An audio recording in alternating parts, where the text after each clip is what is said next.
Yo, yo, yo, yo, yo, yo, yo, yo. What is Yeah. it? Ooh, yo, yo. Oh, yo, yo, yo, yo, yo. Ooh, yo. I Ah, said it. You said say that 5 times fast. I said it 10 times fast. wow, dang. I That did is while insane. you were gone, I so I have no oh, witnesses. I thought you did it just now, and it was so fast that like the Oh audio came across as yeah, no, basically. no, I didn't. Wow. That's not Well, how it worked. opportunity missed. Hey, that's all right. It could That's have all been right. it could have been 15 times fast, I guess. It could have, but I did it 10. I think Mhm. I lost count after about like 8 Wow. Wow. And then you did it 2 more, right? at least. At least? Okay. I think I did Then it good. extra Oh, just to okay, be okay, okay. sure. Just to I be wanted to sure, make yeah. sure I had at least 10. But you know, Mhm. when you're saying stuff in your head, if you don't like I can't just keep count in my head if I'm trying to say something weird Mm. like that, you know? Mm. Like I Oh, have to yeah, that makes count on my sense. hands or whatever, and I didn't do that. Yeah.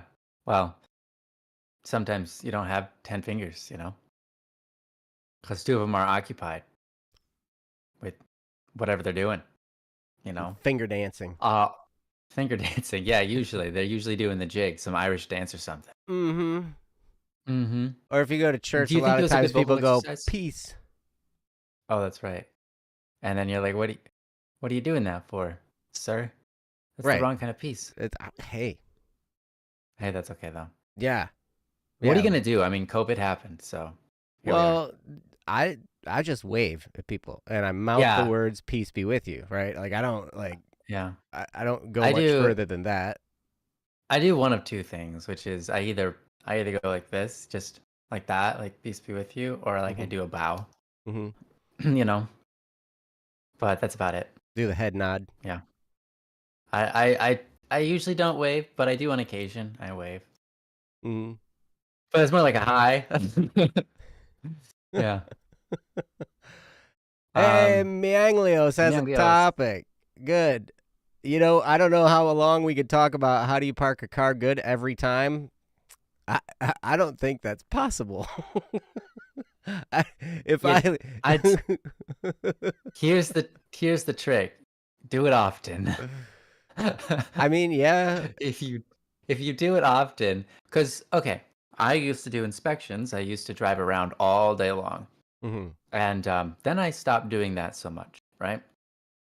And now my parking isn't nearly as good as it used to be. I used to be able to like just pull up into a spot, know exactly where I was. Mm, Of course, it helps when you know the vehicle you're driving and right. the mirror positions and stuff. Mhm. But now I'm here in Australia.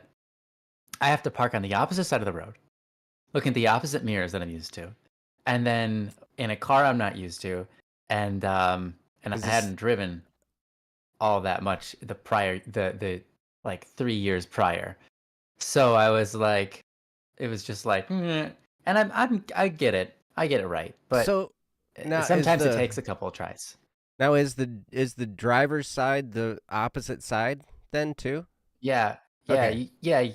So the steering wheel is in the right side of the car instead of the left. And you drive on the left Yeah, side of the road instead of the right. yeah. So it's Right, opposite. that's correct. So even Uh-huh. still, so the driver is the closest to the middle of the road. Yes. Yeah.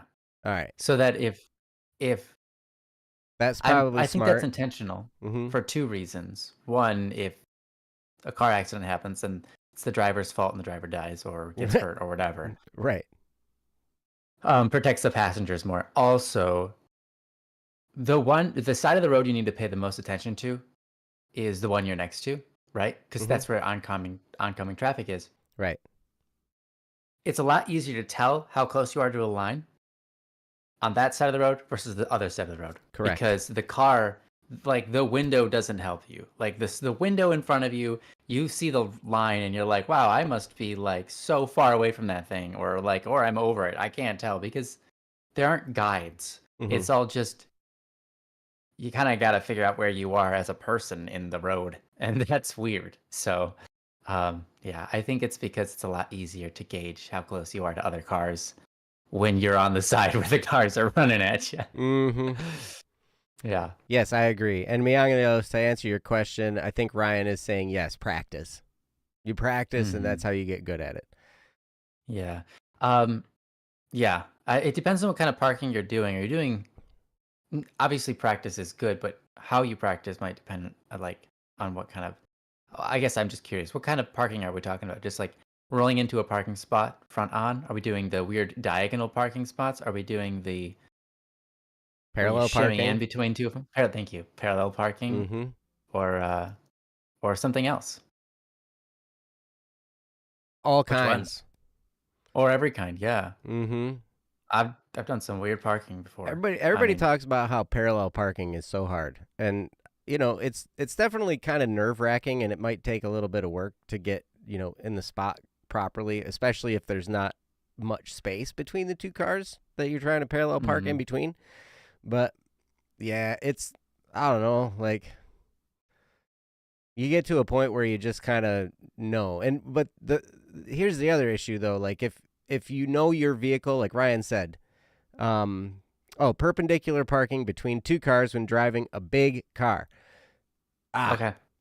the bigger the car, the more difficult it is, in my opinion. Like you might have to like drive out a little bit Yeah. before you turn in to the parking Mhm. spot.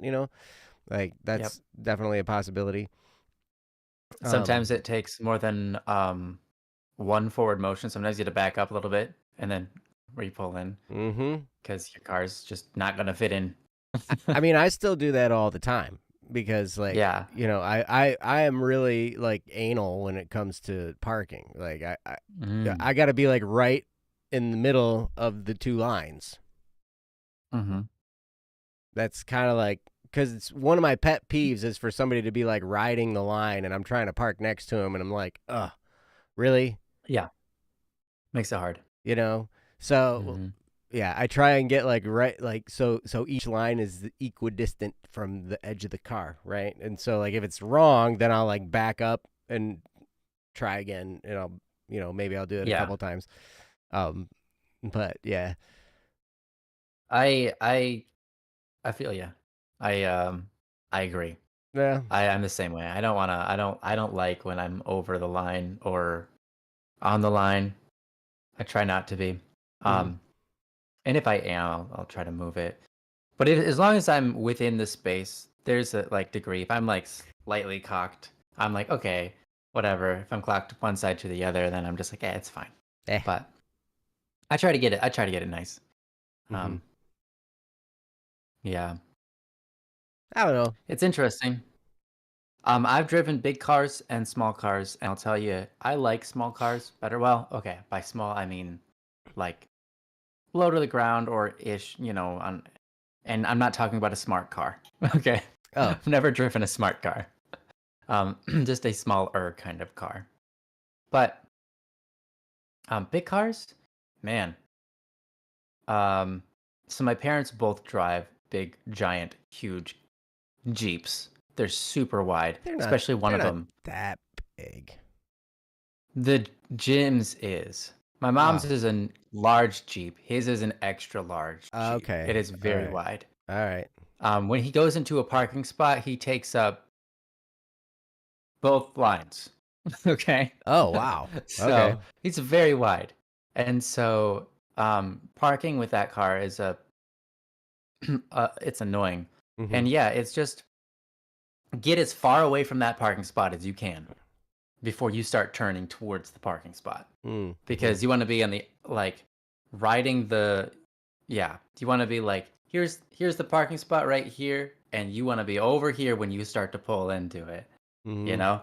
Mhm. Um because then you can be pulling on more straight rather than turning in. Yeah, jeez. Yeah. They're monster trucks, says Super Neon Blue. Well, um, apparently in the rest of the world, everybody else has little cars. America has big cars. Well, yeah. That's the way it is. The biggest challenge I've ever had is with like a really long pickup truck, like Oh, extended yeah. pickup truck. So like they are a little bit Mm. more wide, right? A truck is wider than a car, and so it's definitely a little Yeah, but bit it's more of the a length challenge. that But makes the it difficult. length, yeah, the length makes a huge difference because when you're trying to pull in and you're trying to, you know, especially perpendicular, when you got to like get straight in there, and you can't Mm-hmm. go angled, it can be a real challenge to get, just right.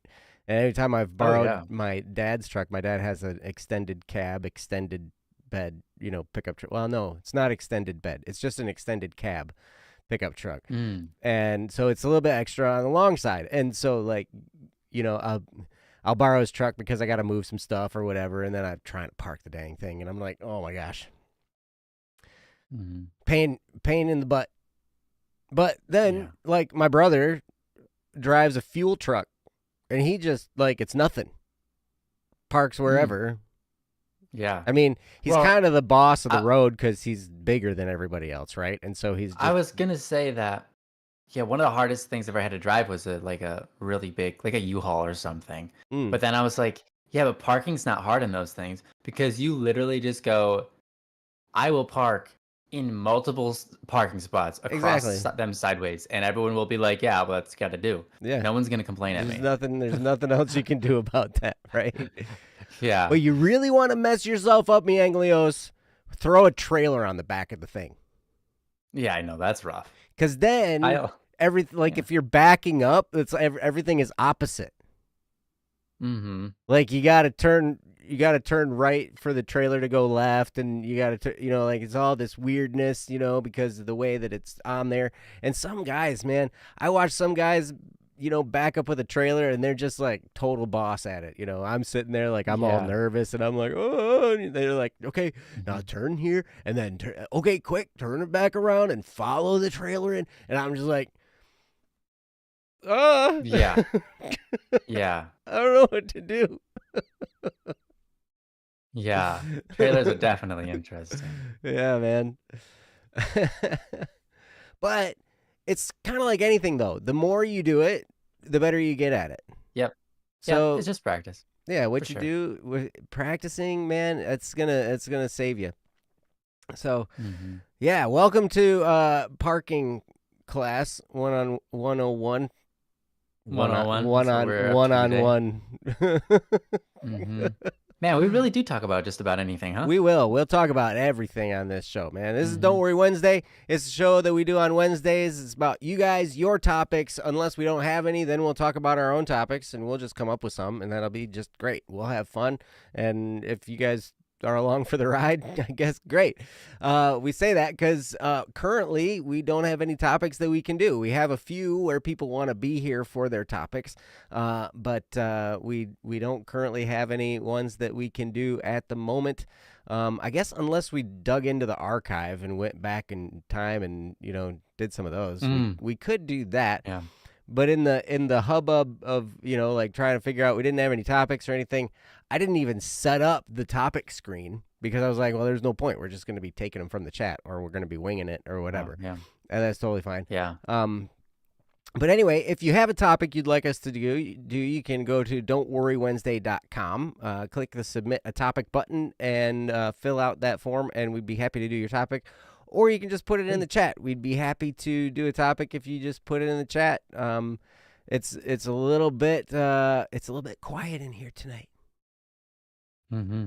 but that's okay. Yanglios, make some noise. It's We're- only you. No, it's not true. It's not just you, but There- I'm leaving it up to you. That's what I'm trying to say. Hey, we've got some lurkers, and that's totally fine. Mhm. But let's see. It's been a while since I've posted this. Hey, how to force the world to bend to your will? You don't. Oh, well, you can allow the will of the world to bend you, and then you can take advantage of that and pretend that that's you forcing the world. But really, you're just playing into everybody's desires and wills, and you think you're doing it. Mm-hmm. That happens. Do you want? Is that a good one? Is that a good answer? I don't know. Was it? I don't know. Wait, Is that the what? direction you're looking? What did you do when you were a for? kid and you thought you were a magician? What did you say, Ryan? I was putting links in the chat, so I was like, "Hey, Oh, that's great. Moonlit, welcome. It's good to see you. Rare me." Rare me. Hey, Moonlit. Yeah, Welcome. Moonlit said rare me Rare me experience. appearance. Yeah. Appearance. Rare me Yeah. appearance. Yeah, that one. Yeah. That's what I said. I like your profile pictures, Moonlit, because the colors are pretty. Mm-hmm. Mm-hmm. I agree. Moonlit joined us out. We were in the PP in the Oh yeah. VC in the PPVC In earlier. PPVC. Yep. Yeah. Moonlit came, then joined us. Nice. That was Nice, fun. nice. And then disappeared, like all of a sudden, like was gone. And we were like, where'd Oh, Moonlit go? We were like so sad. yeah. That's a sad day. Uh, Moonlit. Always, Neon Blue. always, always one thing with you, huh?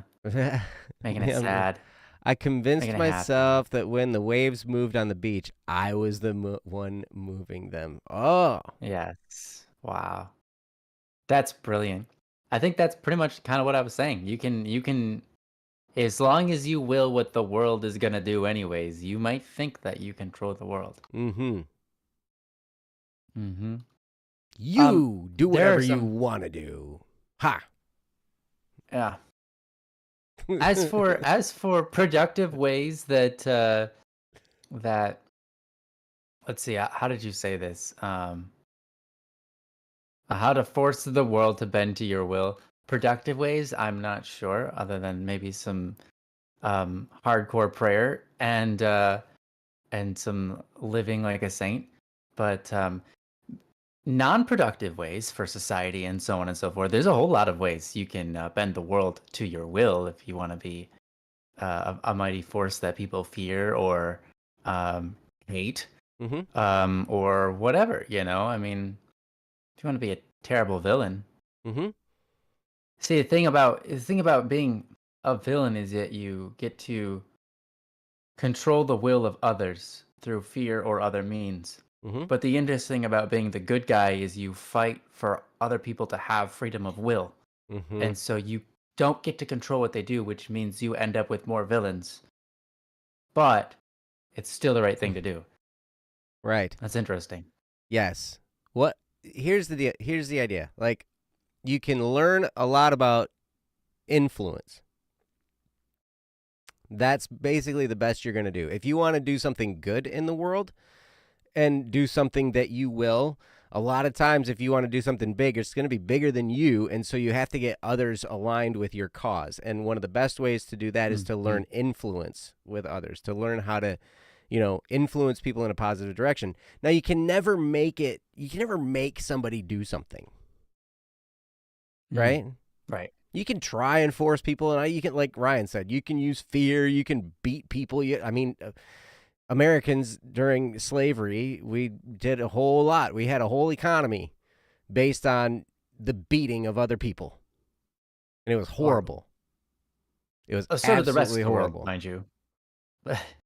That's true, but yeah, like and it still goes on today. It's just different, right? Like Mhm. people use fear, intimidation, beating, all kinds of stuff, right? And you can get people to do what you want through that.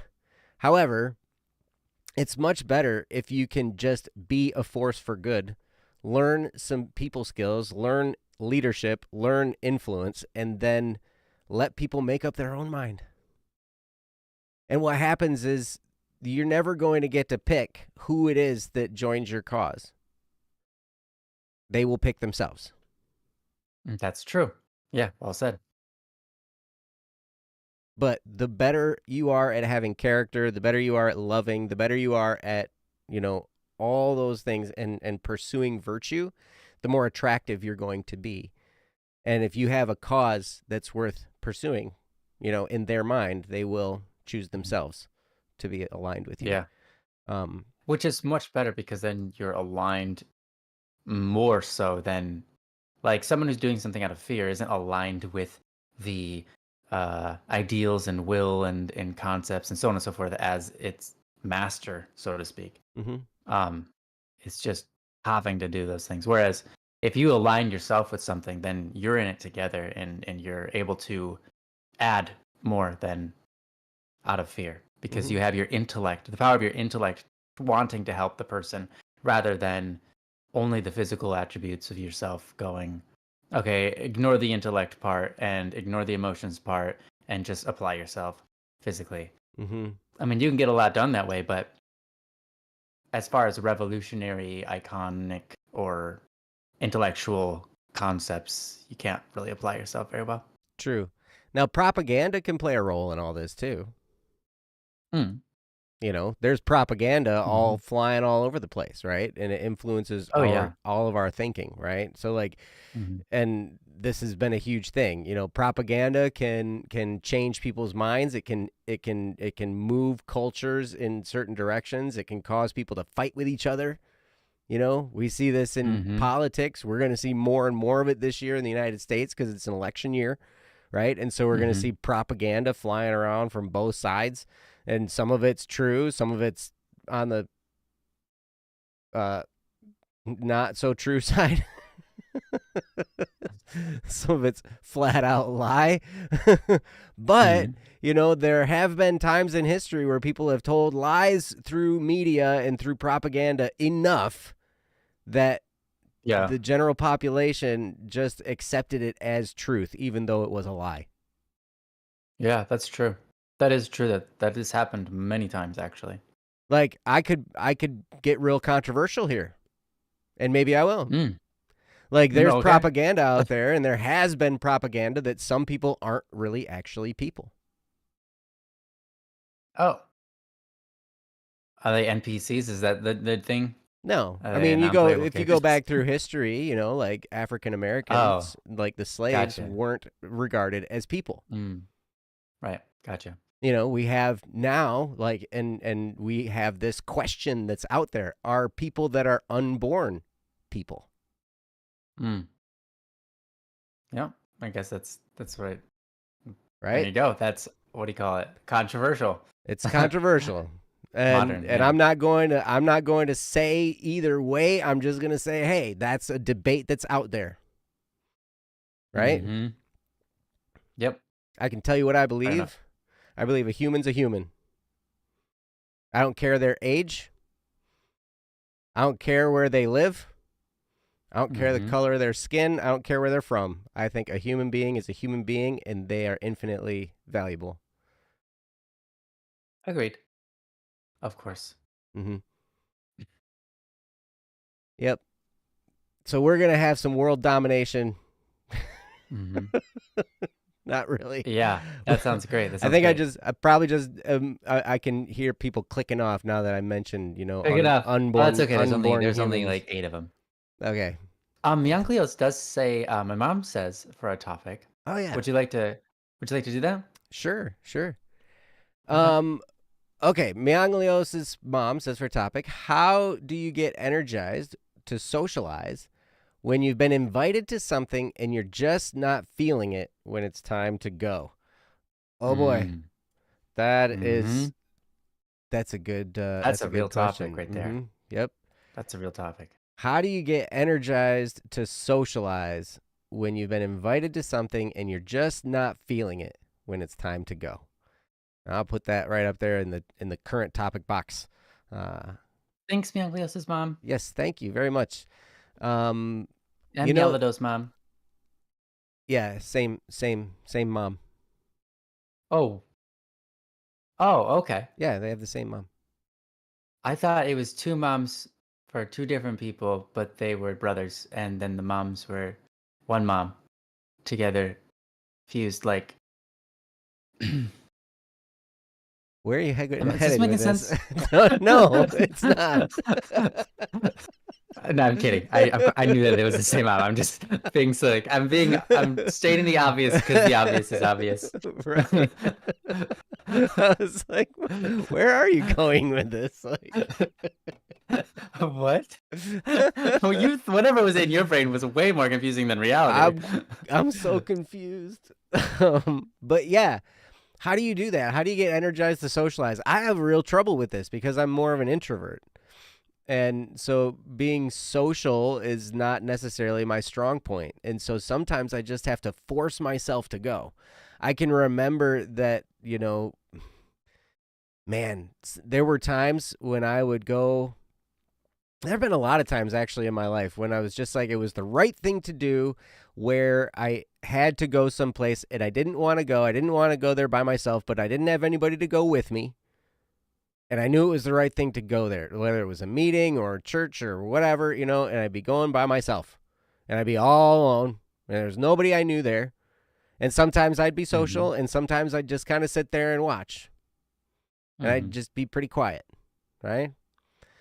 But then there came times when I was like hosting meetings or running meetings or whatever, and I had to be social. Yeah. And I Yeah. had to go and introduce myself and introduce myself to other people and let them and figure out who they were and get to know them a little bit and shake their hand and be friendly and all this kind of stuff. And that was really, really uncomfortable for me. Really, really Mm-hmm. uncomfortable for me, right? Yeah.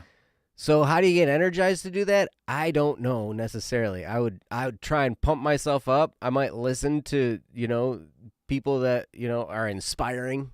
I might listen to talks that are inspiring. There's a lot of different stuff out there you can listen to that's inspiring out there. There's a lot of motivational talks out there. You can listen to podcasts that are, energetic and stuff like that, and all that kind of stuff. Um, so these are things that can help you just kind of get over that threshold and stuff like that. But one of the things that I learned was that most people feel kind of awkward. There's a select group of people that are like, there's a personality type where they're like the life of the party and they want to go and Mm. they want to just socialize and they're all the friendly people and they're all talky and all this kind of stuff and they want to introduce themselves to everybody and they're just super happy about it, right? That's one personality out of four, right? One Mm-hmm. personality style out of four. And the other ones are generally not. And so chances are you're not going to meet one of those people, but you might. I Mm-hmm. guess I guess the chances are 1 in 4. So 25%. That's not horrible odds. Better than Yeah. odds of winning the lottery, and people do that all the time, right? Yeah. 1 in 4 people.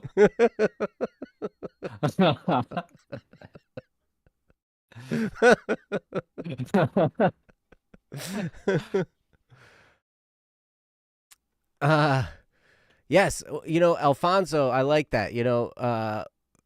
Just like Ryan likes it. Practice good listening. Because that's the thing. And if you can learn also not only good listening, but good questioning asking. Mm-hmm. And I can tell Good you, interrogation. No. interrogation. You say good questioning, and I was like, that sounds like interrogation. Mm-hmm. Yeah. Good conversation skills generally mean good, listening skills. Mm-hmm. That's it. And I can remember hearing, because it turns into something that's not really that hard. I remember a guy who did a talk and he was talking about this very thing, about how to have a conversation, how to feel comfortable in a conversation. And the best way that you can feel comfortable, if you know you have to have a conversation and you're kind of introverted and stuff like that, is you learn this one word that's actually a collection of words. You just think to yourself, "Oh, One really? phrase. Why is that? Yeah. Oh, really? Why is that?" And you can use it in all kinds of different. You can say, "Really?" You can say, "Oh, really?" You can say, "Really? Why?" You can say, "Why?" You say, "Really?" All these things can draw people out. It's interesting that you bring this topic up, because just today I was thinking of a book that I want to revisit called QBQ by John G. Miller, The Question Behind the Question. And this Mm. talks about these types of things where it's, the conversation, it's not about you coming up with something clever to say. It's not about you being a social butterfly. It's about you taking a genuine interest in someone, noticing something about them, or genuinely being interested, asking them a question, and then listening to their response, listening for signposts in their response that you can then ask more questions about and dig deeper on. And what happens is you draw people out and they have a great time talking about themselves, because we all want to talk about ourselves. Mm-hmm. And you just learned a lot of time. Anytime I've ever done this, I've generally learned a lot about a lot. Mm. A lot of stuff about a lot of different things. The way to shut it down is for me to story top them. I've been good at that before. Mm. You know? Yeah. That's not good. Mm-hmm. Hey, Moonlit, sleep well. Glad to have you drop by. Hope you Mm-hmm. have a good rest. Yeah. But what I'm gonna do, Good night. actually, I've said a lot. I'm gonna hand it over to Ryan, and I'm gonna see what No, Ryan has to I say. don't. What's that? It sounded like you're going to say. It almost sounded like you were about to accidentally say, "I'm going to talk over Ryan." I'm gonna talk over Ryan. You know, I've been So, talking a lot, and Ryan hasn't had a turn lot yet. I'm just going to talk over Ryan. yeah. So as he talks, I'm going to interject. Perfect. Perfect. I'm totally kidding. I'll talk under you. I'll All talk a right. little quieter. All right. Perfect. Uh-huh. Perfect. All Um, right. Well, take it away, Ryan. that's actually pretty great. I actually like that. Next time someone interrupts you, don't say, "Don't interrupt me" or "Don't talk over me." You should say, "Don't talk under me." Raise your voice when you're speaking. I want to hear that. I'm gonna do that to Kyle. Kyle's gonna love it. Yes, do that for sure. He will. Okay. So I'm gonna reread what Myanko just put down. It said my mom says for a topic, how do you get energized to socialize when you've been invited to something and you're just not feeling it when it's time to go? And again, just like Joe said, just like probably everybody in the chat is thinking, that's very relatable. Here's the ticket though. Like you're trying to energize yourself, right? You're trying to energize yourself towards something.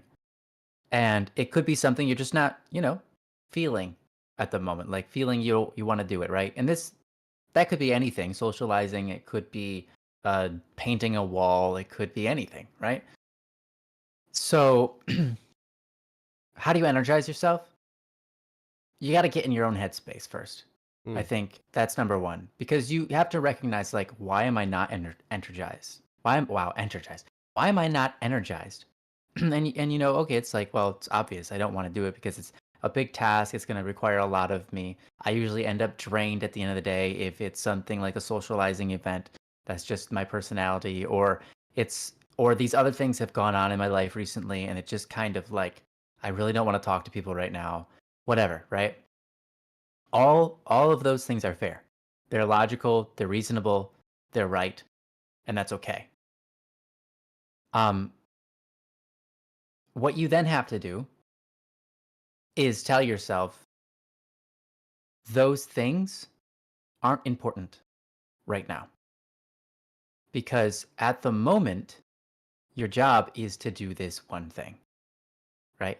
At this moment, your job as a human being is to do this one thing that's important. If this thing is not important enough, like my point is, or rather, what I'm trying to say is, what I'm trying to get at is, if there's something else you should be doing instead, then that thing's the important thing, right? But if this event that you have to go to and socialize with people, that's a good thing to do, by the way.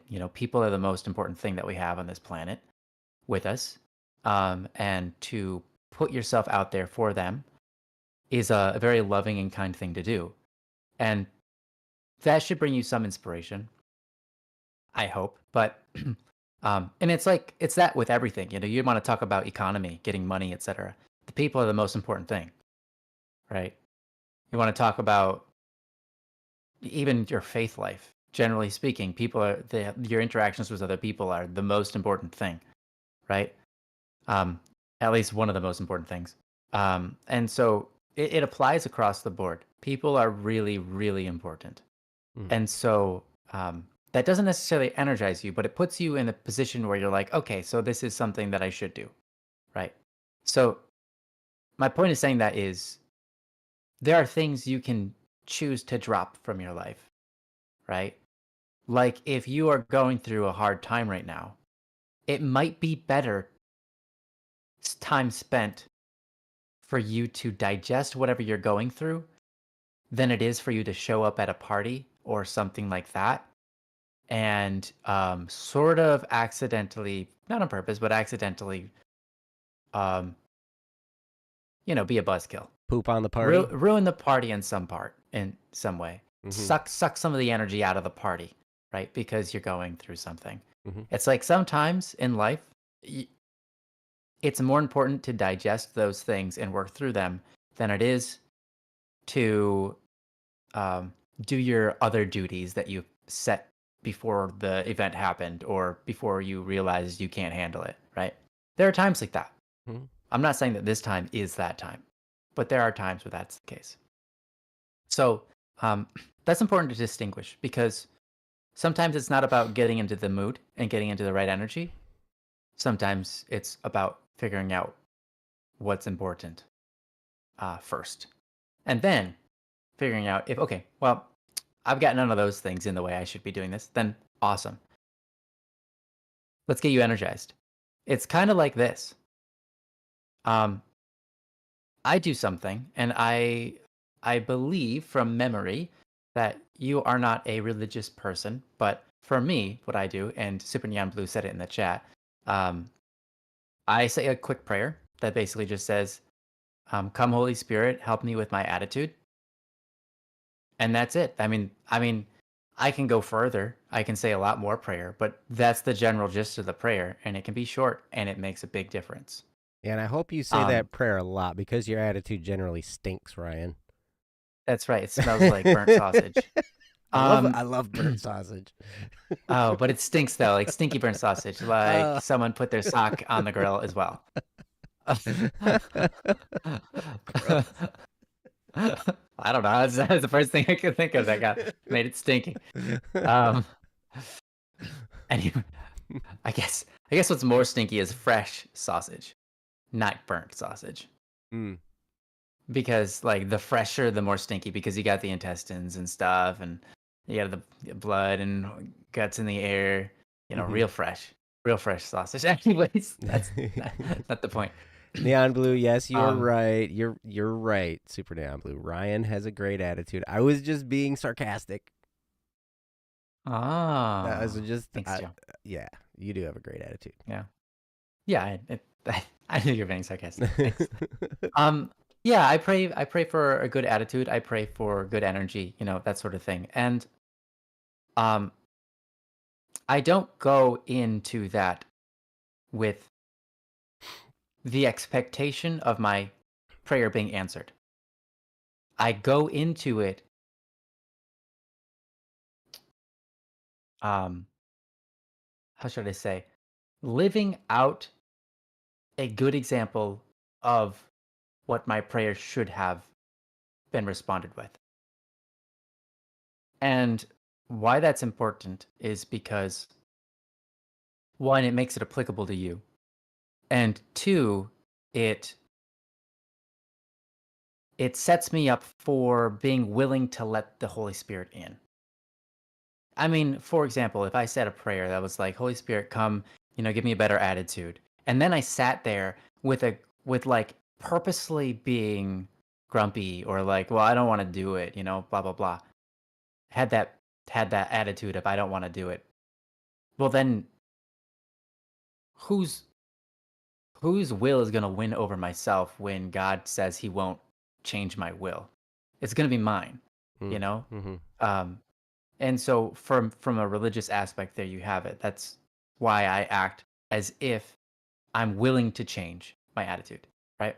Mm-hmm. And for you who may not be one to pray, I would suggest go into it with a willingness for your attitude to be changed first and foremost. So it's like you already have asked the question, like how do you energize yourself? So you already have a willingness to change.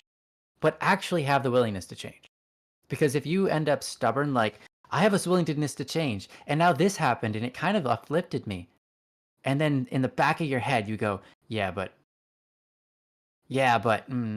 whatever it is, right? And then you go, yeah, but I could choose to like disregard that event that happened that kind of lifted up my spirits. I could choose to just kind of go back into this and slink back into this low energy state because it's, I don't know, easier and lazy and comfortable, and that's where I'm already at, and whatever reason, right? You can totally choose to slink back. Mm-hmm. So what I'm saying is convince yourself that you're not going to slink back. Then that allows you to get out. Because a lot of times what causes us to retain a low energy state is that our brain is telling us, I want to rest. Mm. And we want to give into that rest. Like when you're really tired and you're like, it's time for sleep. And you just like, that's all that you can think about. And so you go to sleep, right? But it's this, and it's the same thing for like when you have this nagging, I'm tired, I'm tired, I'm tired. I don't have energy for that. I don't have energy for that. You are going to act on that in such a way that you will choose not to participate in things. You will choose not to, you will literally have the opportunity to increase your energy and you will not choose it because that nagging feeling in your head that says, I'm tired is a powerful feeling. So what I would suggest is close that door. If you can close the door, just say, you know what? I'm done with, for now, I'm going to shut that off and I'm not going to slink back no matter what.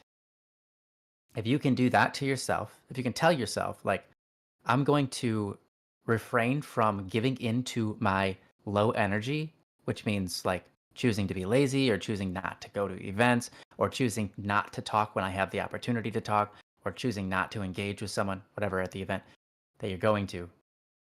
If you decide right now, like, I am choosing not to slink back where I have the opportunity to, then you can only go generally up from there, right? Until you crash, but we're not, that's besides the point, right?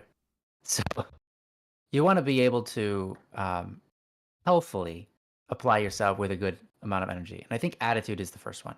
If you can get yourself excited about doing with a task, that gives you energy right away. If you can close the door to wanting to do nothing or whatever it is, right? Wanting to relax, wanting to just not do it. If you can close that door, that's going to be that's going to be 50, 80% of the battle. It's going to be a lot of the battle, right? Just closing that door. A lot of the battle is won if you close that door, is what I'm trying to say. And that is a decision. That is simply a decision. You know, you go, okay, I'm not going to do that. I'm not going to, when I'm given the opportunity, I'm not going to take it, whatever it is. And then you don't have to continue feeling this battle of, well, I'm tired and I give into it. So my mind knows that I can and will give into it. And then here comes this other thing. It's like, okay, this gave me a little bit of energy, but remember I wanted to be relaxed and not want to have energy. So I'm going to take that route again, right? You're going to have that constant battle. So if you just, for now, silence the source that says, I'm tired, I don't want to, that is a huge game changer. But now, I guess the last part is, how do you get energy? It's your attitude. Again, I mean, I said it, but it's your attitude. Do you want to do this thing? If your answer is no, that's okay. Figure out how to want to do it. You know, that's important. Make it fun for yourself. Make it interesting for yourself. Think about the people that you're going to see and some of the conversations you might get to have with them that are fun. You know, maybe some of the things that you guys like to do. Maybe you like to, for example, ski, and you want to talk about the intricacies of skiing. You know, some of the things and adventures you've come across, or some of the learning experiences you've had.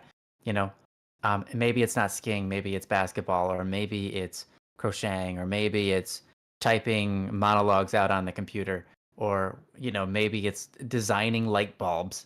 Maybe it's picking colors out for a room. It could be anything, you know. What's your deal? What interests you? And who are the people in that group that might find that interesting? Maybe you don't know who those people are.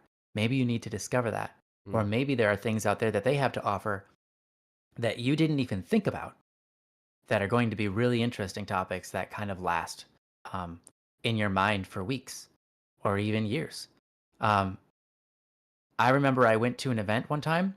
I was invited and I was going basically solo. I knew one person there, very little, and the rest of the people I didn't know at all. They invited me to a campfire. I showed up at this event in my car and I was like, oh gosh, I don't want to be here, but I'm here. I sort of want to be here. There's a part of me that wants to be here, but also I don't want to. Mm. And so then I decided while I was in the car, I pulled in the driveway. I'm like, all right, I'm going to commit. I'm going to commit hard. I'm just going to commit.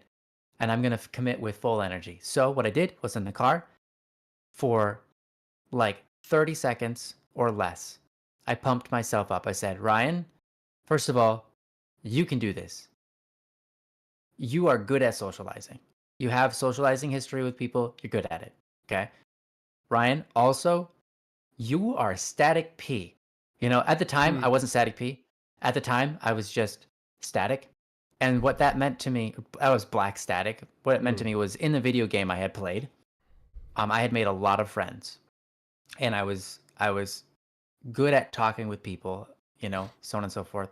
And I was high energy and helpful and so on and so forth in that game. And I was like, that's who you are. That's the kind of person that you want to be as a person, right?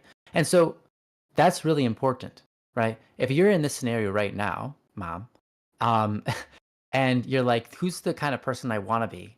It's like, I want to be the person that can be at the party and be a high energy person, or at least not low energy. I want to be the kind of person that can enter into any scenario and bring good out of it. I want to be that kind of person. And so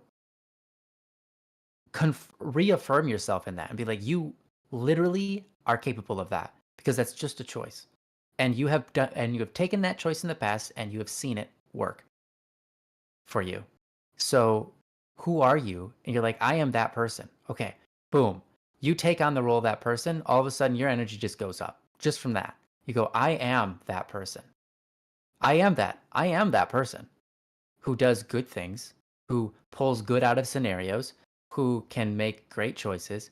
And then you go, all right, now what I'm going to do, I'm sitting in my car still. I'm like, now what I'm going to do is I'm going to get out there and I'm just going to interact with someone with a playful, happy, inviting, pleasant, kind, interested attitude.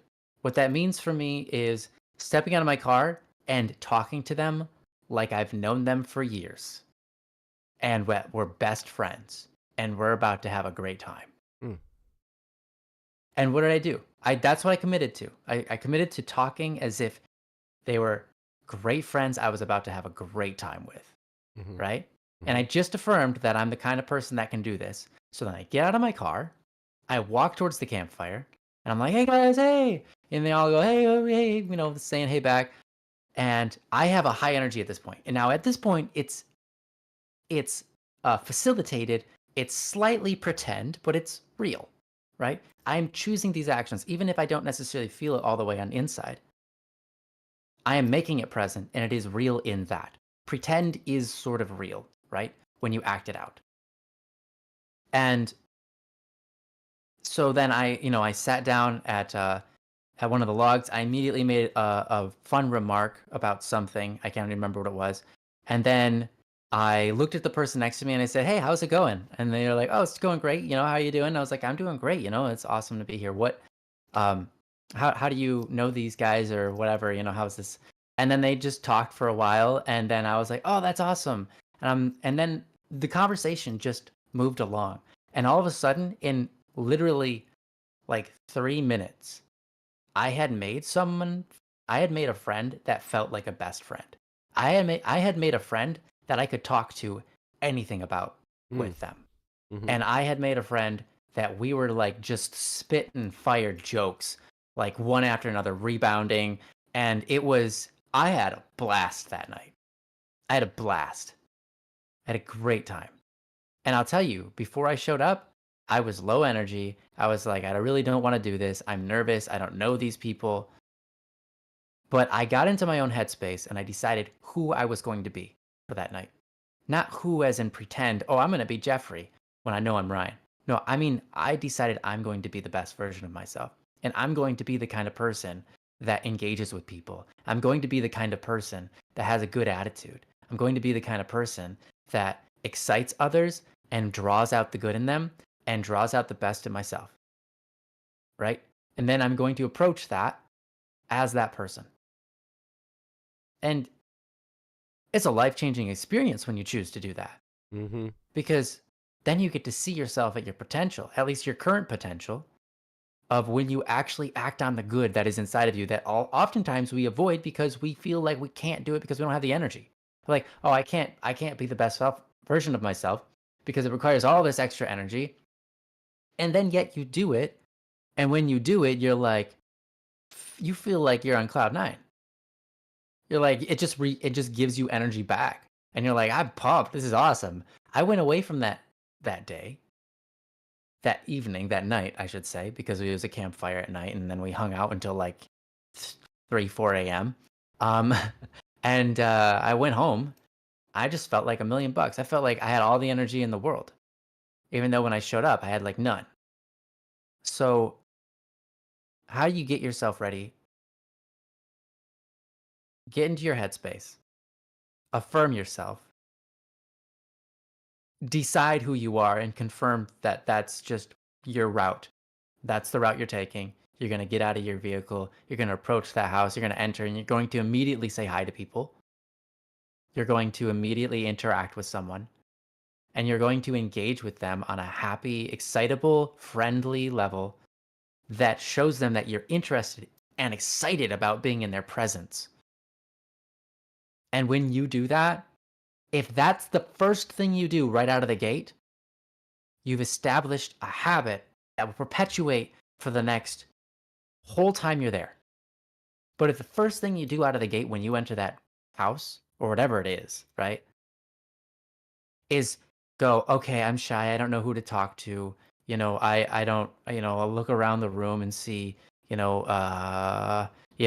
that's your first experience when you walk into that house or building or whatever it is, right, you will perpetuate that for the entire evening looking for ways to escape. If the first thing you're trying to do is escape, that's going to be your whole night. Unless you at some point during that night have some enough alone time to get back into your head and be like, this isn't how I'm supposed to act here. Let's change it up. But it's going to be harder to change it up then than it is when you first enter the house or room or whatever it is, right? It's going to be way harder to change it then because then everyone will notice you had a weird attitude change and you're going to be conscious of that and it's going to be weird. So if you walk into that room with high energy, even if it's forced, even if it feels pretend, it will eventually, very quickly, become real and something that's not so hard to keep up.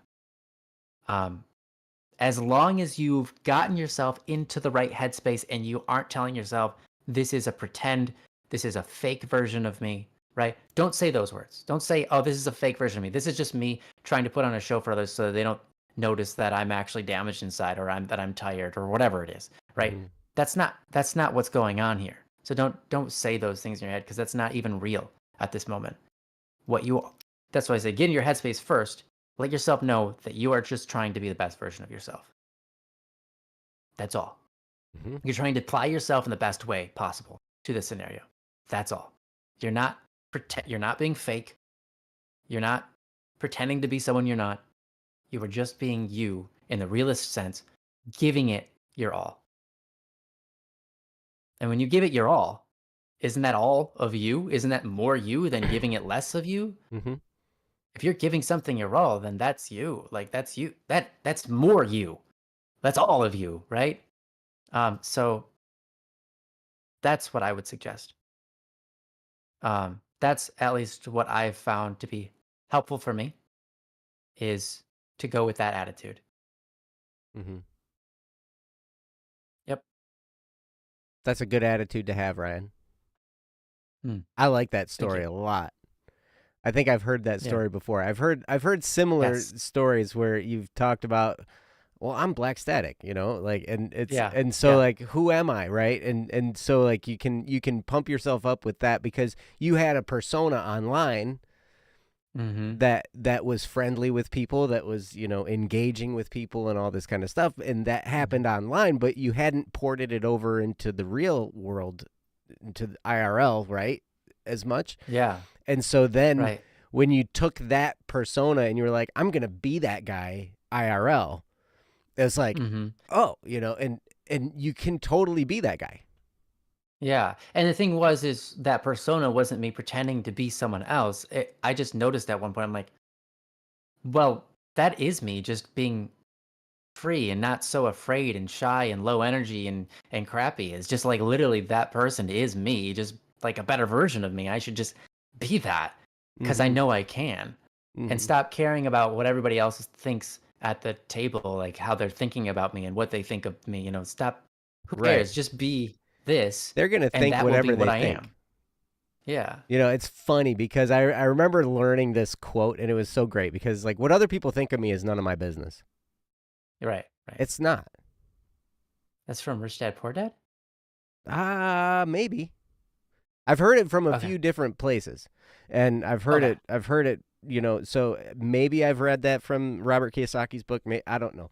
But Manglos's mom. Thank you for the topic. You are awesome, and yeah, Mm-hmm. I agree. Ryan's story there really really hits home for me.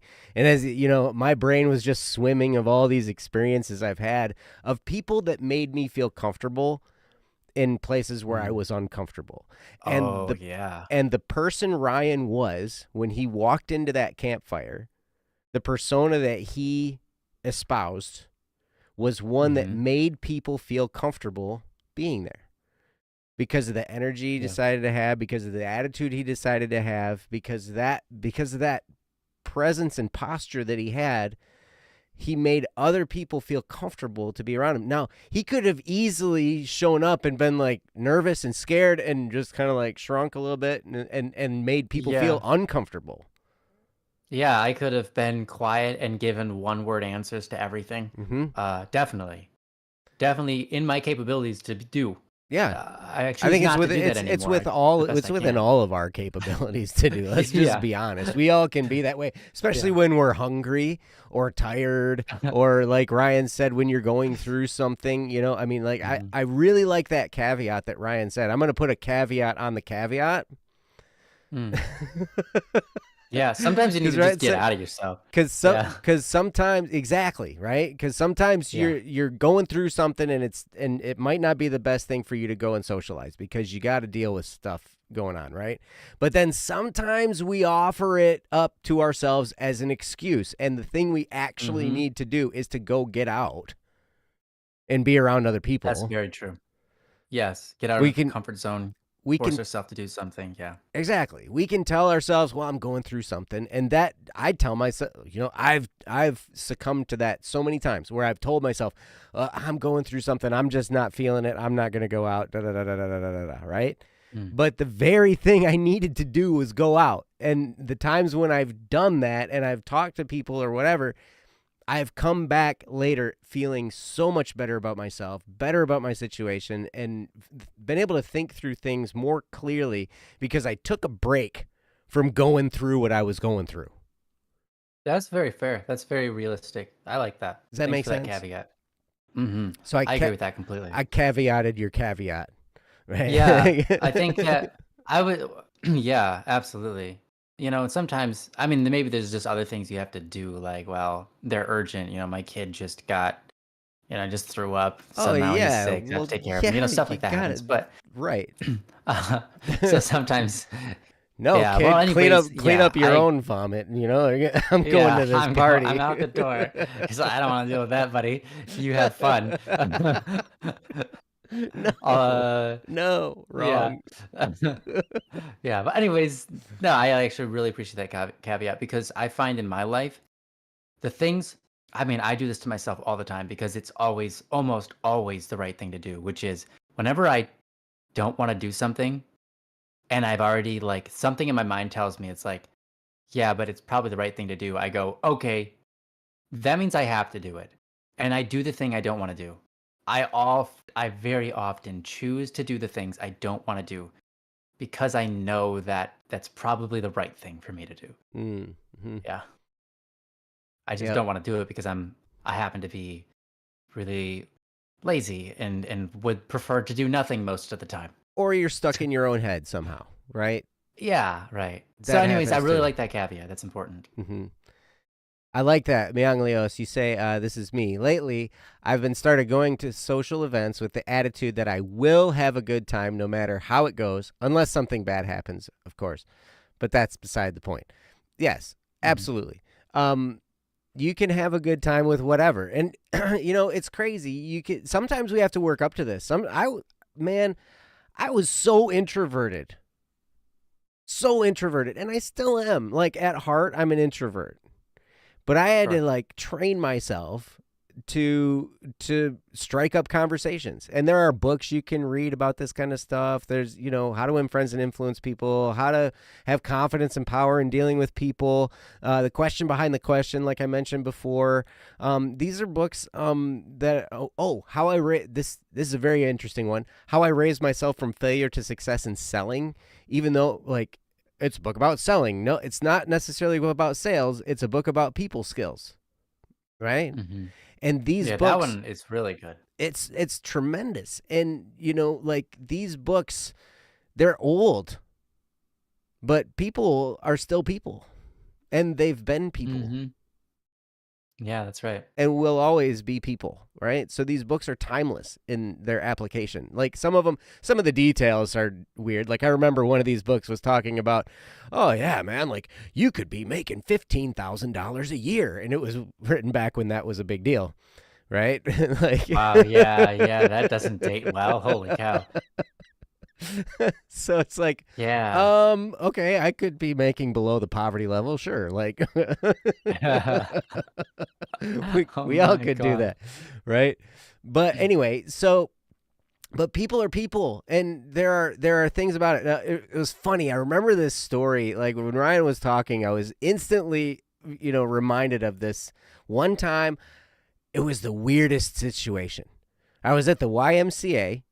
This was years ago, and I would go there to swim, and I sometimes would lift weights, but most of the time I would just go and swim and then sit in the hot tub steam room and whatever, and then just then get dressed and go home. And I wouldn't say anything to anybody ever. I would just go in, change my clothes, get in the pool, do my swimming workout, and then sit in silence in the hot tub, whatever, or in the sauna, and then go get changed and go home.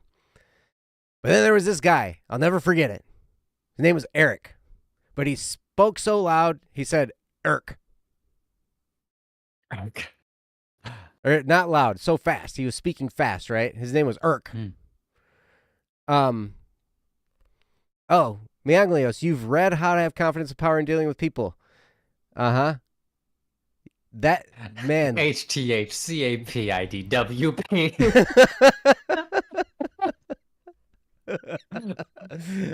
Hey, I knew what he was talking about. I know. Wow, that's insane. Hey, have you read HTHCAPIDWP?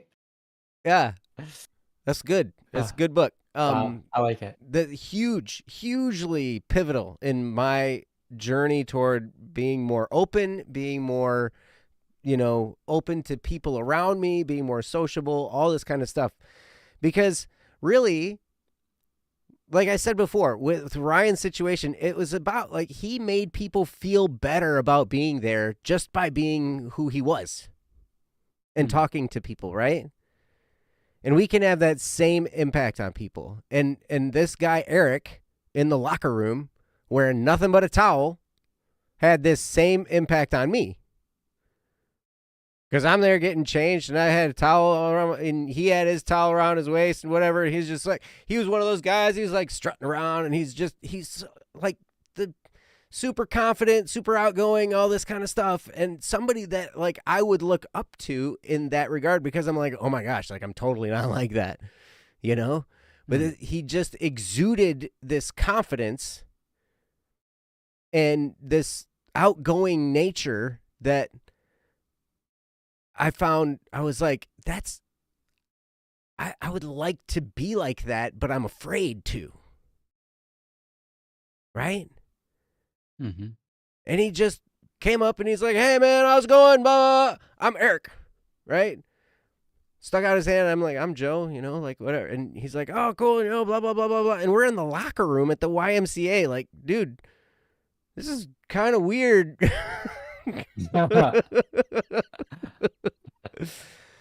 Fair. But, and then we ended up having a conversation. And I'll tell you what, though, it was a little bit weird because we're in the locker room and we're half naked, right? But we ended up sitting in the steam room and talking for a while. And he's a really awesome guy.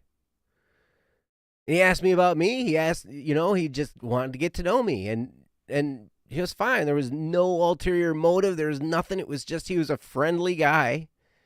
And he made me feel better about me.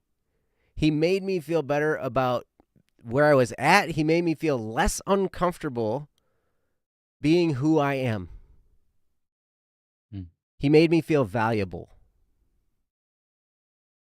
And that's the gift you can give other people. When you learn to get outside of your own skin, when you learn these things to go and, talk to people, ask them about them, be interested in them, see how things are, all this kind of stuff. Learn how to put a real smile on your face, one that starts from inside your heart, not just one that's pasted on your face, but one that's from inside.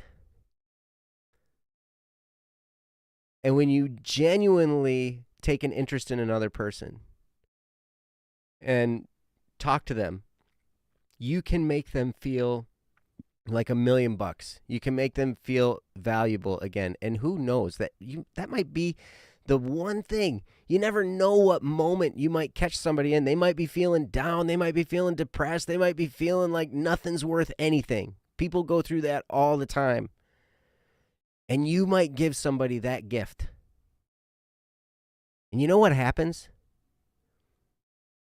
Is you get that gift in return.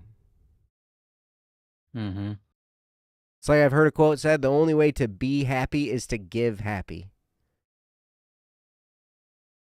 And it's the same with love. Yeah. And the same with energy. The more, exactly, absolutely. You find that the more love you give to people, the more love you find you have. It grows within you the more you give it away. Happiness is the same way. All of that. And it might take some practice. And that's okay. It took me a lot of practice. A lot of practice. Where I had to go through, I had to start with just smiling and making eye contact with people. I'd go to a Walmart or a Meijer store, or whatever. That's one of the stores we have out here in the Midwest. I'd go to these stores and I'd just walk around and I'd make eye contact and smile. What? We have Meijer out here in Australia too. What? Check this out. Same as here in Michigan?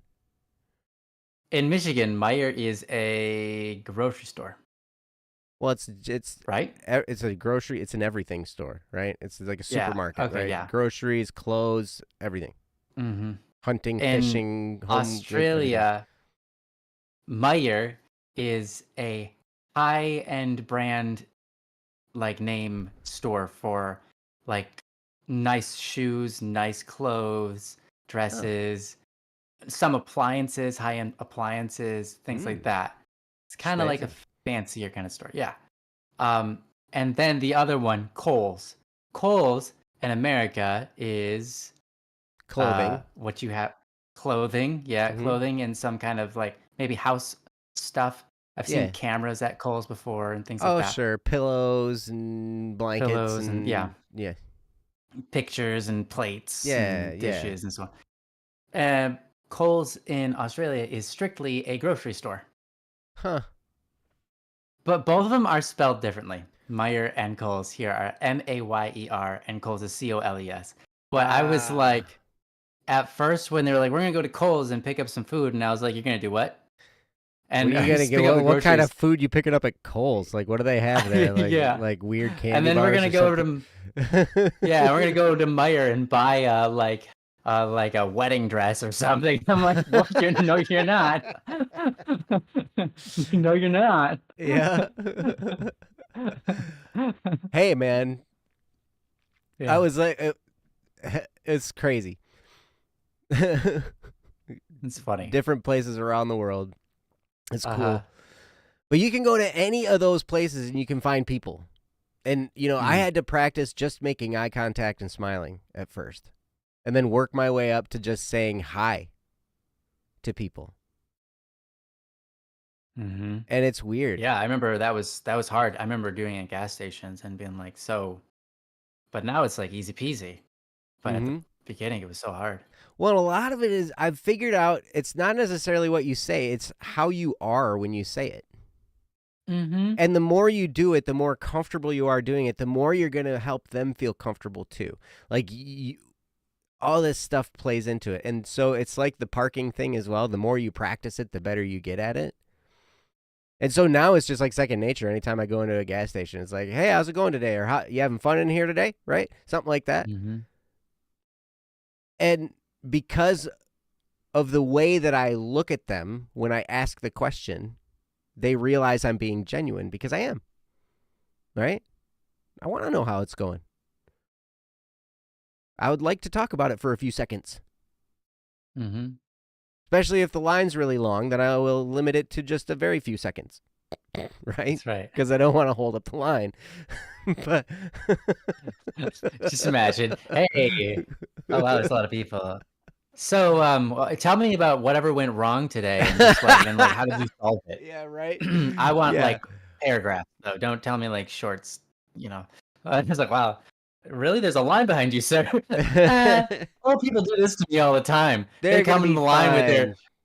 they're like, I want my lottery tickets, and you're like, great, okay, how many? And they're like, 15 of each. Oh my Hold gosh. on, now let Oh me. my gosh. Oh shoot, And let that me takes fumble with my forever. cash for about Yeah, 30 minutes. the lottery tickets, man. Oh, That's and then what. also a pack of cigarettes. Uh-huh. It's like it happens. So Yep. the gas station attendants are used to it. There's always They're used to it. there's a lot of times a line. But anyway, so you can practice these things and you can get good, right? And then you'll feel more comfortable, you'll feel more at ease. But I think if you listen to what Ryan had to say, you can flip your attitude that quickly. Mm. You do get to choose your attitude. We're not always aware of that. And so it's good to remind ourselves that we can choose our attitude. And we Yeah. can pray about it. Neon Blue says you can ask the world or God, depending on what you believe, to give yourself a good attitude. Ryan taught me that, and it really works for me. Yep, absolutely.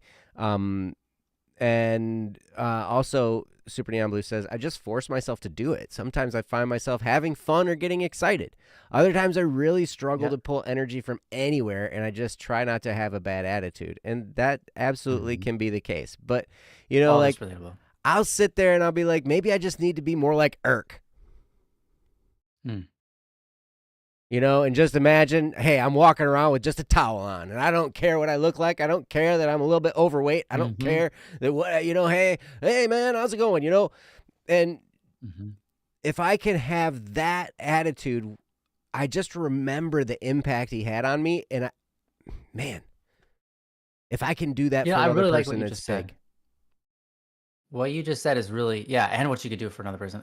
That's so right. That's so right. It's a really good way of thinking about it too, because when you shut yourself down, you also shut down other people around you to some degree.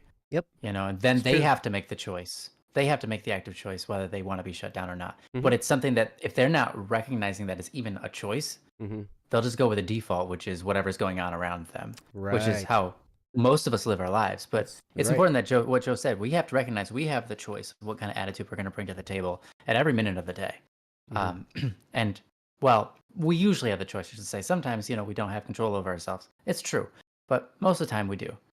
But what I wanted to say was allow yourself to be inspired by people. There are people you can probably think of, Mom. I know because you're an adult by this point, you've definitely been inspired by other people who've had great attitudes. Allow yourself to be inspired by them. And here's the thing. When you see something in someone else that's attractive, that's not like something, oh, that's just for them. If it's a virtue or if it's a way of acting or something that they did, it's not like necessarily a talent or something, but maybe it's a talent. When you look at someone and you're attracted to that quality about them, that's a good sign that you should be trying that out yourself. Mm. There's no shame in recognizing the good in other people and then saying, I want to adapt that into my life, right? It doesn't take away from them, it only adds to you. And I remember many times I would compliment people and people would be like, well, that's something that you also do. So, like, why is that a compliment? I'm like, hold on, hold on. Like, just because I do it and you do it doesn't mean it's any less amazing. Also, I learned to do this because I saw someone else doing this and I was inspired by them and I looked to them and I'm like, that is the kind of person I want to be. And I aspire to be that way. Mm-hmm. And you are also that way. This is a huge compliment because it's something that I also saw I wanted and had to fight to get. You already have it. So it's like in life, if you see other people that you're inspired by, the way that they act, the way that they move, the way that they do their things, whatever it is, right? Don't now I'm not saying that you've ever done this. I'm just saying don't sit there and go like, oh, that's really cool for them. I wish I was that kind of person, and leave it at that. Or it's really cool of them. I could never be that. Or that's really cool that they're that way. Period. And then don't take it any further. It's like you should aspire to those things because you are going to be happier about who you are if you can do the things that you're attracted to. Right? It makes easy sense. Right? That should be obvious, but it's not obvious. So that's why I'm saying it. It's obviously true now that I've said it. But if you're attracted to someone's nature and how they act and stuff, and then you can do that too, you're going to naturally be attracted to yourself, and that's going to give you a higher energy. That's going to give you more self-confidence. That's going to make you an Eric, if you will. It's going to make you capable of impressing yourself, being proud of who you are, and being like, you know what? I can take on anything. And then living that out in life is way better than the alternative. Feeling like, oh, I can't ever do anything, which I lived that life for a long time. Sure. And I continue to live that life on certain days. Yep. And so it's like, I know the alternative to that is so much better. It's just like when I think that I have confidence, when I think I can do pretty much anything I will set my mind to, when I think, why not just try it, just be that person. Those days go great. Those days go great for me, So, yeah. Yep. You feel a lot less self-conscious. It's great. You feel a lot That's more. true. You feel a lot less down on yourself. There's just a lot more joy, openness, giving, all that stuff, right? Like when we have that mentality, it makes me want to go back to the Y. I have a membership to the Y again. I want to go. Now, this topic has inspired me to go back to the Y and swim. That's great. And swim. Yeah, swimming. I still want to go ice skating. I still haven't in a long time. Ice skating is my thing. I like ice skating. It's ice so skating fun. is fun. I hate falling when you ice skate because it's really hard and cold. Yeah, fair. As I just don't fall. See, exactly, Sorry. right?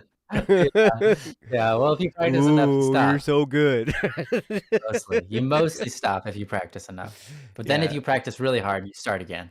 The problem is I like going fast. And when I don't know enough, I like to feel the wind in my hair. Well, the faster you go, the softer the fall. Yeah, because you slide farther, right? You the energy is transferred into the other form of movement instead of just flat hard down and not moving at all. Yeah, that hurts. Especially like if you land on your elbow or something like that's always like. Oh yeah, yeah. I didn't even think about that. Yeah, that's always the worst. Or you smash into a wall, which usually doesn't hurt, but it can if you get it up in the wrong position. Yeah, Hey, I they're know singing the. Alfonso. You I guys are singing the know. YMCA song. Yes, I the I Village literally People. as soon as he said the Y, I was like MCA in my head. I can't stop it. Yep. I got a You know. message. Savage Tunes says hello, everybody. Oh, hey, Savage Tunes. It's Yep, great. Great to hear from you. We do have another topic, by the way. we do. I try. Thank you, I just. Mianglios. Thank you, Mianglios' mom, for this topic. Thanks for Yeah. letting Thank us you, guys. discuss it. You guys are awesome. Mm-hmm. And yes, hopefully You some of guys the are stuff so we awesome. said, absolutely, man. And I know life You life know. deals us all kinds of crazy stuff, and Mm-hmm. man, um, Yeah. Your family, though. I mean, it's so awesome. I mean, mhm, everything I hear from you guys is you guys are just such genuinely amazing people, and mhm. I love hearing from you guys. Yep, So. yep. I hope you all are doing very well. Um, Mm-hmm. you are Yeah, me very too. welcome, and thank you. August, welcome, little lab rat assistant. So you were not an actual lab rat. You were the assistant to the rat. That I am the lab rat's assistant. What? I love that. Come here, little guy. Come now, come over here. All right. Good job. I'm assisting the rat. Oh, you found him cheese. Yes, Oh, good perfect. job. Was it squeezed cheese? I hope so, because squeezed cheese is the best Mm. cheese. Ryan's Whoa. like, no, it's not. Cheese Hold cheese is the on. best cheese. Hold on. I'm okay. I know that there was a high appreciation for squeeze cheese.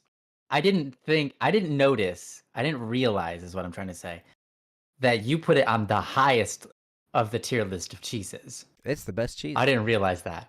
Wow. That's amazing. I Mhm. want to see your cheese tier list.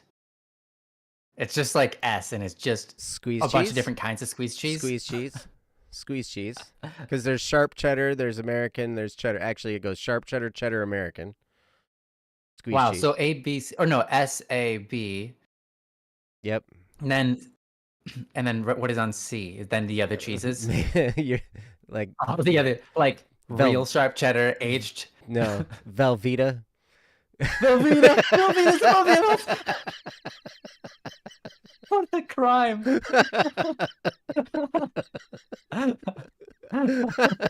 American. Oh man. Yep. Oh man. Woo. I'm totally kidding. There are great cheeses out there. Swiss Of is course. Swiss is at the bottom of the bucket. Nastiest, Some people hate grossest, Swiss. Yeah. My brother doesn't grossest like cheese Swiss. ever. What about Gorgonzola or blue cheese? Are those in the bottom as Not a well? huge fan. I I like feta Burger. to some degree. You had a blue cheese burger that I recommended that you get, sort of, It was good. Yep. and you said it was good. Yep, that was good. Yeah, like blue cheese. Blue cheese is kind of weird. Yeah. I also had a bacon peanut butter jelly burger that was good. Right. But that doesn't have cheese on it, does it? It did. Oh, is it bacon, I think it had peanut cheese. butter, and I'm pretty sure cheese? it had cheese, and it was like it might have been like provolone Wow. or something like that. Sure. I like Havarti. Okay, so this is pretty Havarti's interesting. good. It's If you kind of put in Havarti on your between. sandwich, It's kind of yeah, on the way to Swiss, but it's not quite Swiss yet. right. Well, what's really nice about Havarti is you put it on your sandwich and you let your sandwich get warm because it's sitting in a hot car. Your Oh, Havarti will melt into what literally tastes and feels like butter. oh, that's fantastic. Yeah, I Because don't I know like why, but butter. Havarti melts into butter, not melted Havarti. It turns into butter, literally. That's It's cool. weird. It's very cool. Manglios, you are right. The moldy variant is the worst. Ah, so Except blue for cheese. unless no, there's Swiss, then there's moldy, then there's Yeah. Limburger, probably. Oh wow. I've never had Limburger All I've or ever any of done the was intense all I've ever done was cheeses. smell it. You could like my buddy's parents had it in a Ziploc bag in a Tupperware container in a drawer in the fridge, closed, and I could smell it outside their house.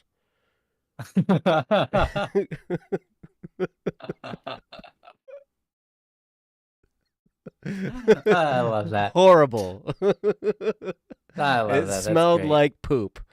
It literally smelled like poop. Wow. Amazing. Yep. All I'm right. impressed. We have a topic from Anonymous. Let's do Oh, it. by the way, I did get. I got another message from Savage Tunes. He said, "Go check out Savage Tunes on Spotify. Do it." Nice. Good marketing. There was Yes, a do that. collaboration with Static P. We did the song from DA Uh, Games called "We Want Out," and it's a great job. right. That was a big collaboration. That was one of the biggest collaborations I've ever done. It Yeah. was Static P, Yeah, I think that's the biggest one we've ever done me, in Savage PSS. Tunes, Cats, Jono. Like we had a bunch of people on there, man. It was cool. Yeah. Big collab. Yeah. And then we also did one. Savage Tunes did one with ASD, my band, with Steve and Mm, Evan, and that was the Five Nights at Freddy's theme. We did like a rock and roll version of it. That was a lot of fun. fun. Who runs Savage Tunes? BSS.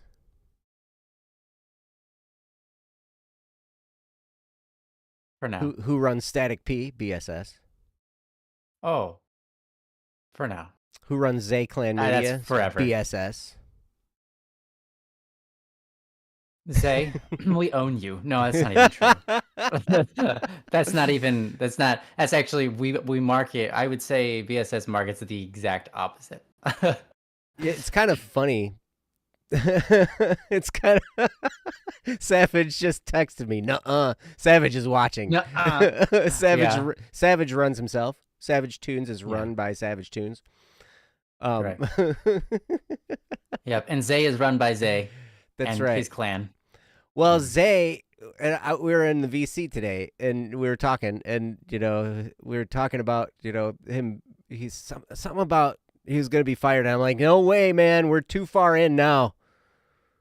We're too far in. Like Can't get fired I've now. got all these songs mastered that we're ready to release, and I'm like, dude, I'm almost done. By the end of this week, we're gonna have 6 months of releases done for you. And so, like, yeah, we're way too far in. You're not getting fired. Wow. My gosh, it's amazing. Yep, Say kicking him out. Kicking him out. that's right. BSS runs everything, and everything is from Fortnite. That explains it. Yep, Because I was like, if we run everything, why is this world in such a sorry state? because everything's from Fortnite. And you said the Fortnite thing. That makes everything make sense. Mm-hmm.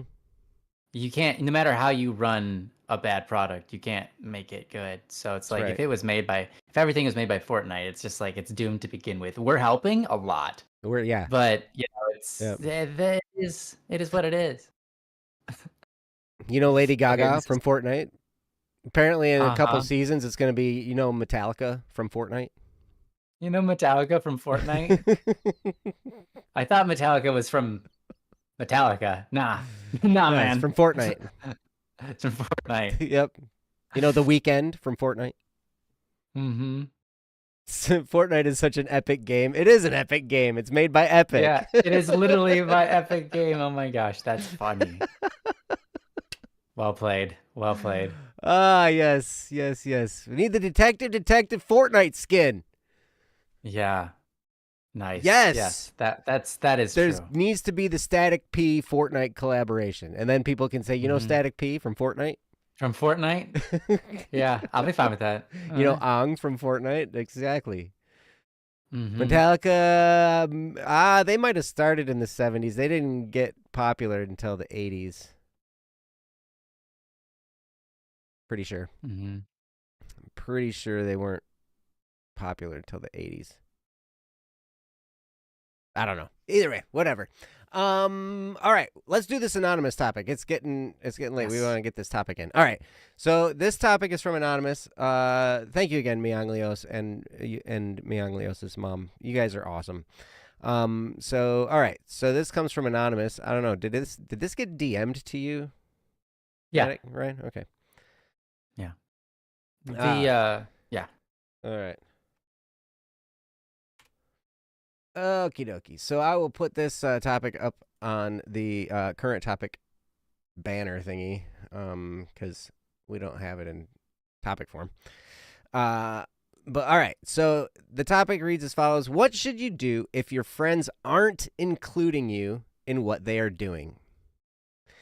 What should you do if your friends aren't including you in what they are doing? And that is a great question. It can be really, really frustrating. Anonymous, I am sorry that you're feeling this way. I'm sorry that you are being, not included.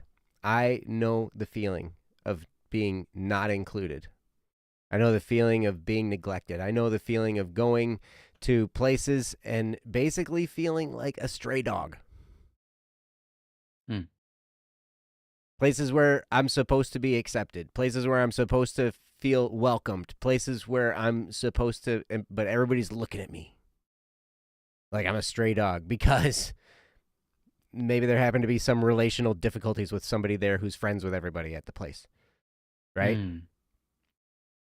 And so you end up getting treated like a stray dog, and it sucks. But these people are your friends, and they're not including you in what they're doing. So that can be a really, really tough thing. And there are times I know that I've dealt with this, and I've been really upset by it.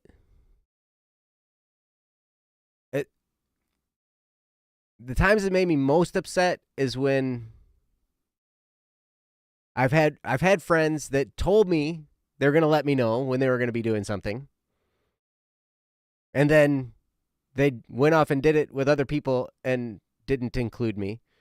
And I saw them doing it because, we're all online community, right? And we're online gamers and all this kind of stuff. And they told me, hey, if I play later, I'll let you know. And then they didn't, right? And I'm Hmm. like, really? And then they ignore my DMs. Hmm. You know, it happens. And I'm sorry because it does. Hmm. It stings. And it Yeah. strikes you and it stabs you in the heart and it's not any fun and it feels bad. So what do? Well, it depends on the situation, but eventually, sooner or later, if you are going to heal, you learn to forgive. Hmm. True. Ultimately, that's the route to healing in this situation because yes, it hurts. Yes, you feel betrayed in a way because it's like these are supposed to be my friends. Why are they not including me? Now they might have all kinds of reasons for not including you or me or whatever. Maybe they just didn't think of it. Maybe they forgot. Maybe they got caught up in whatever they were doing. Maybe they thought that, I've had this explained to me. Maybe they were with some other friends and they felt like those friends might be toxic for you and they didn't want to bring you into that environment. And so they were like, okay, we didn't want to do that and blah, blah, blah, blah, blah. And, so they were trying to protect you from that environment. There's been all kinds of reasons I've heard when I have not been included by people. And it doesn't matter. It still hurts. Yeah. Communication would have been helpful. Mm-hmm. Because then you're not literally swimming, going in your brain, going, "Well, why? What did I do? Mm-hmm. Why were they jerks to me?" Because then they could have just solved the whole thing right away. And said, "Hey, I'm getting online, but I want to let you know I don't want these people to be around you, and I don't want you to have to suffer them. I'm gonna play with them for a little while and then do whatever." Some communication would have been helpful, but making that con that's hard for people. That's Mm-hmm. hard Yeah, because it's a because hard thing to navigate. it is, and sometimes, and I've tried explaining things, and I've tried the best I can to be, super, diplomatic and everything, and pulled out all the people skills I possibly could, and still screwed it up, and people end up Oh with hurt yeah. feelings, and Yeah. so it is a tough thing to navigate. But ultimately, the way that you're going to feel better about this situation is when you learn how to forgive. Mm-hmm. And whether they say they're sorry or not, because to be truthful, some people just can't apologize. I've come across a lot of people who just can't apologize. Whether they're right or wrong, whether they know it or not, they can't apologize. And really, if somebody hurt if we hurt somebody, whether we did something right or wrong, we should apologize for hurting them at least. Hmm. And it's even easier when you didn't mean to hurt somebody. Yeah, it should be even easier to say sorry at that point. Right. But our pride gets in the way, right? Because we're just like, well, I Mm-hmm. didn't do anything wrong. I didn't do it. I didn't do anything wrong. Why should I apologize? I didn't do something wrong. And it's like, you can do everything right and still hurt somebody. You can make the right decision in a circumstance and somebody still might get hurt by your actions. I've had that happen multiple times. And so I will still apologize for hurting them, even though what I did was the right thing in the circumstance. But a lot of people don't get that. And a lot of people, even when they did something wrong, even when they're, Savage says, heading out, hey, buddy, have a good night. See you, man. Plus. Yeah, he hasn't been in the chat. He's been texting me because something's up with his YouTube account. He can't chat.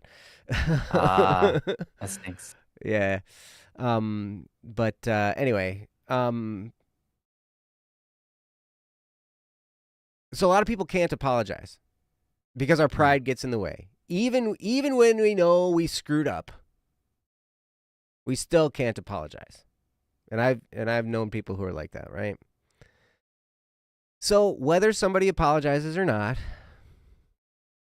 you learn how to forgive. And that can be a really, really tough thing, right?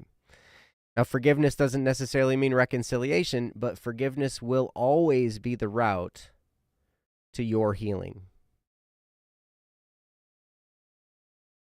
Forgiveness isn't to let them off the hook, so to speak. But what you're doing is you are letting it go in your heart, and you say, I forgive you. And you might just say it to yourself in your head that I forgive this person. You might say it in a prayer. You say, God, I forgive this person, and God, please forgive them as well. And that, what you do when you forgive someone is you let it go. And then it's no longer holding you back. Right? But it still hurts. Yes.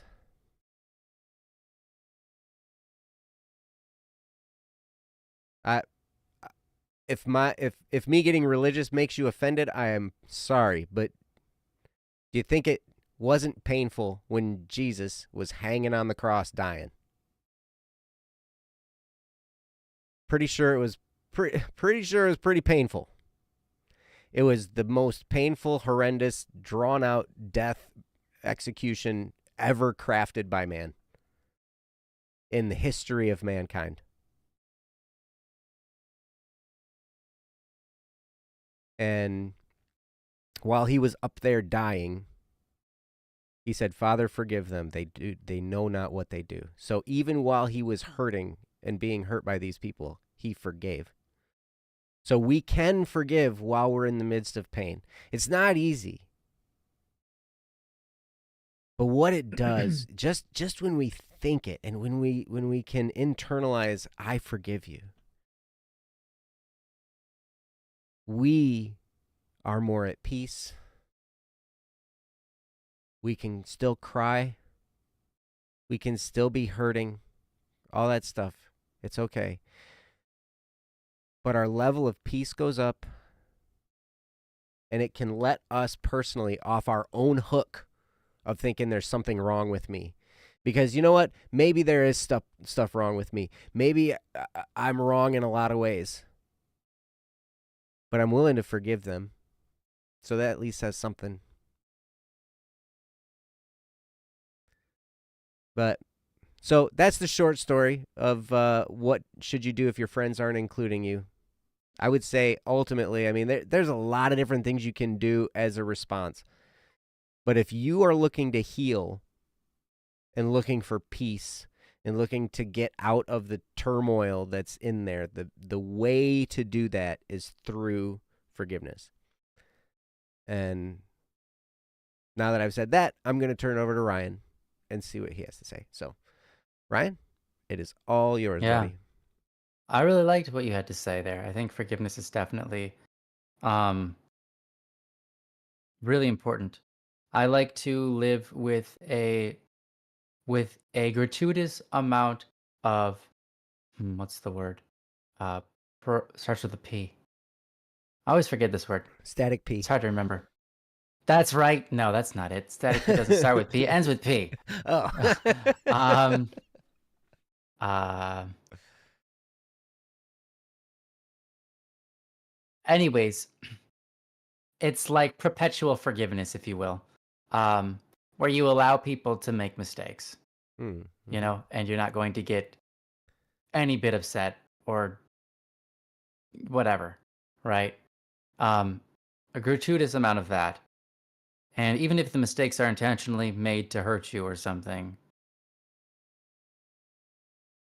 um, I still like to live with a gratuitous amount of that thing I can't remember the word of, but it's like forgiveness before it's even happened.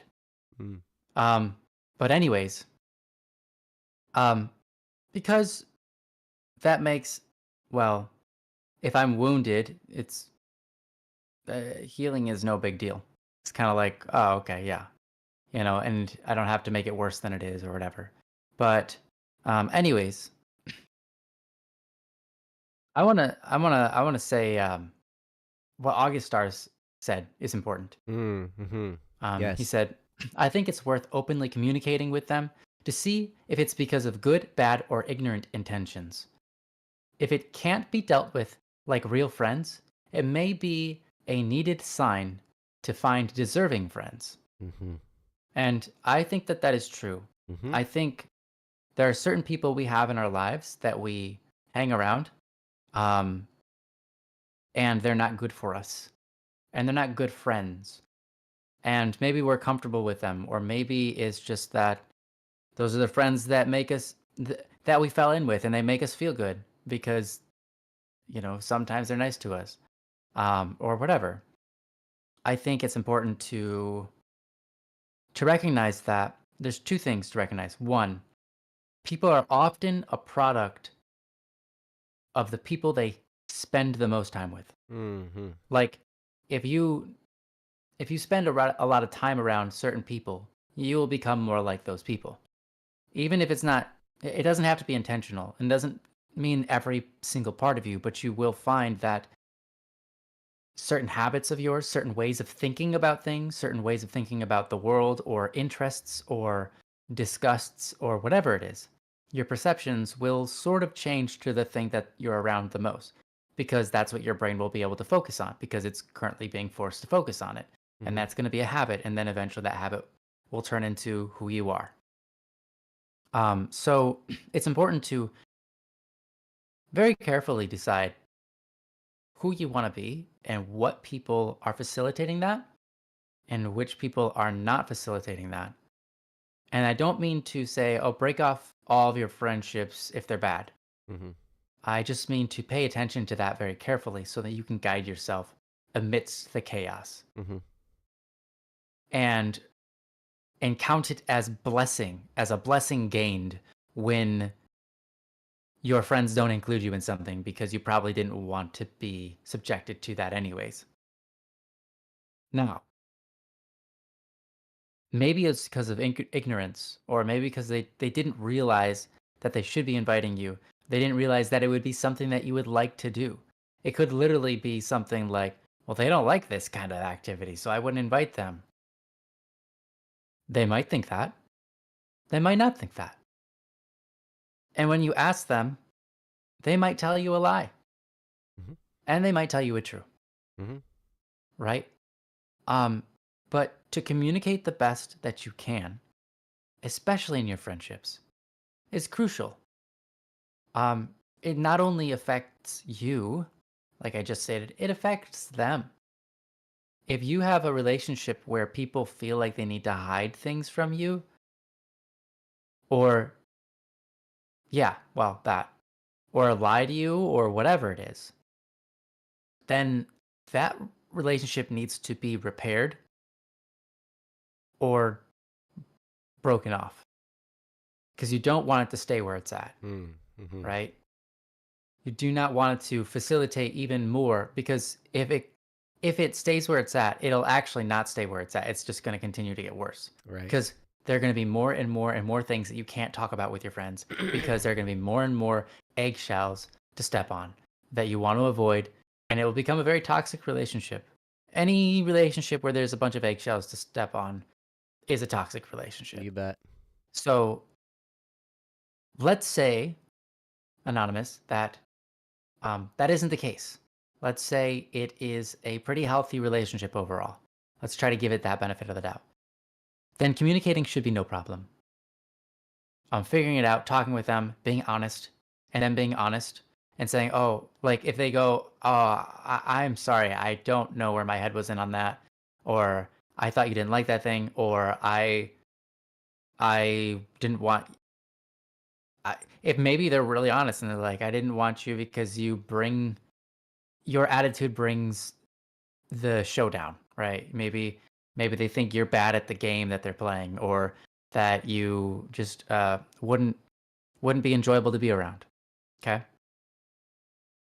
If they're being honest with that kind of stuff, that's good, even if it's painful to hear. Because it shows that they can be honest, and how should I say this? It allows you to open up that conversation and figure out what to do next, right? Which is great and important. Some people will say those things just because they enjoy hurting others, Mm. or they don't mind hurting you. Mhm. If it's that kind of person, I would say, yeah, probably don't want to hang out with that person Right. because you don't want to become like them. Right. So it's And you don't important want to enter to that dialogue to figure out.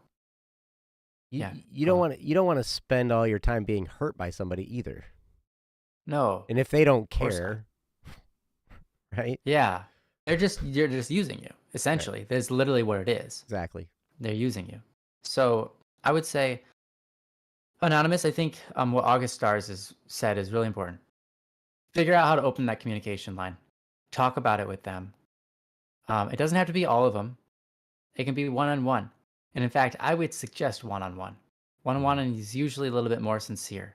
And go to the one that you trust the most to have a good open conversation with you. And talk to them about it. Say, hey, why do you think it is that I'm not getting invited to these things? Don't put the pressure on them. This is super important. I've touched on this many times, but I'm going to touch on it again. If you say something that accuses someone of something, you put them on the defensive. And if you put Mm. someone on the defensive, you will never gain any ground with them in your relationship Right. or any relationship tied with them. You do not want to put someone on the defensive. So never be offensive when you're communicating with someone, when you're trying to be open with them. At least uh, there are times when you can be offensive, but that's for later. That's when you actually have an established relationship, or, well, there are other rare occasions, but mostly if you're trying to figure something out because something is damaged in a relationship, you don't want to put anyone on the offensive, or sorry, the defensive, right? Or both, Because soon if as, you can help. yeah, either. If you can help them not being on the offensive too, that's great. Absolutely. Uh-huh. But the thing is, it's better for them to be on the offensive because you get to choose whether you want to be in the defensive or not. Hmm. But if you put them on the defensive, they're not making that choice anymore. They're because you know better, they don't, right? Because we've had this talk. Most people in the world never had this talk. They've never had the realization of the offensive and the defensive conversation and how, or the mutual conversation. They don't know about those things. They're just navigating it on the whim, right? And Mm. they're just applying whatever emotion is coming to them. So if you put someone on the defensive, that's a bad move. Um, they'll shut down with being able to be open. They'll shut down with advancing the relationship. They're going to build up walls, and that's going to prevent communication. They're going to do everything in their power to basically just shut down your ideas, anything you want to do, blah, blah, blah. So when you enter into conversation with them, what you should do is I would recommend being a one on one with one of them and enter into the conversation originally in a casual manner. Say, hey, how's it going? What are you up to? What you been up to, et cetera, et cetera. Did you need to do anything fun over this weekend? Not necessarily prying like, hey, tell me the thing that I know you did. Not necessarily like that. I'm just saying things that are casual. Like, hey, do you like, one I always offer is, what's your favorite kind of donut? That has nothing Mm-hmm. to do with the conversation that you want to lead into, right? What's your favorite kind of donut? Or do you like sprinkles or do you dislike sprinkles on your ice cream or your donuts or whatever, right? Some casual, just random question that's fun. Chocolate From there, chocolate donut? with chocolate sprinkles and chocolate Which frosting. wow. Dang. I can see that being good. I can see that being good. For me it's man, I love anything with custard in it. Ah, And hey, you can we're not have talking about that gross we're not talking about that gross Bavarian cream that's custard that's sweeter than sugar itself. We're that's the talking good about stuff. that stuff is You're talking gross about the to me. pudding. You're talking about pudding in a donut. I'm talking about Boston cream custard. Yeah, Boston cream pudding, that yellow egg sugar compound. That stuff is just so good. I'm so glad you like that because I Me don't. too. I don't. Yeah, And you don't have to. you can have all of the custard ones. I'll eat all of them. I'll eat all the chocolate ones. Perfect. And you All can have right. all the Bavarian ones too. Yeah. With chocolate Bavarian cream. Yeah, you can do that. Anyway, Absolutely. anyway. It's not that I hate them. It's just like it's disgusting in comparison to most other kinds of donuts. Custard. Yeah, that's right, Zay. Anyways, my point is you can talk about anything, right? You could have this fun Mhm. conversation that we're having right now. Um, and then you say, hey, by the way, I wanted to ask you something. Um, and then you don't put the attack on them. You say something along the lines of, I noticed that I wasn't being invited to some of my friends' activities. And don't put the finger on them. They'll know it's them or they'll know that they have done so. But you just navigate straight to, why do you think I'm not getting invited to friend activities, or what do you think I should do? You should ask the question you asked us. You should ask that to them. Hey, what do you think I should do if I'm not getting invited to my friends' activities? Should I invite myself? Should I is there something I'm doing that's implying that I don't want to be involved? Is there something I'm doing that is um, that makes them not want me around? Right. So ask these questions to them on a personal manner, friend to friend. Right. Does that make sense? And I know playing that in your head can be a little difficult. So basically, also, what's really helpful is a disclaimer. So you start the donut conversation or whatever kind of conversation you want to have, whatever's fun. Then you say, hey, by the way, I had something I wanted to ask you. And then you say a disclaimer. By the way, I'm not in any way saying that you've done something wrong here. This isn't about you. I want some advice from you. Okay? Say those lines, right?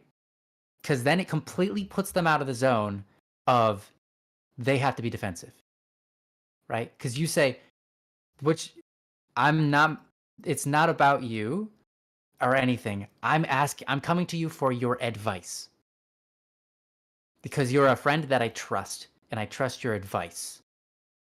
You say those lines, okay? It completely removes them from being defensive, Mm. okay? You say, I am coming to you as a friend because I trust you and your advice. That will put them on a pedestal. First of all, that will help them open up to you. It will put them in a place where it puts you in a position to be helped by them, Mm-hmm. right? And it puts them in a position where they're not feeling they're being attacked by the next thing you have to say. Mm-hmm.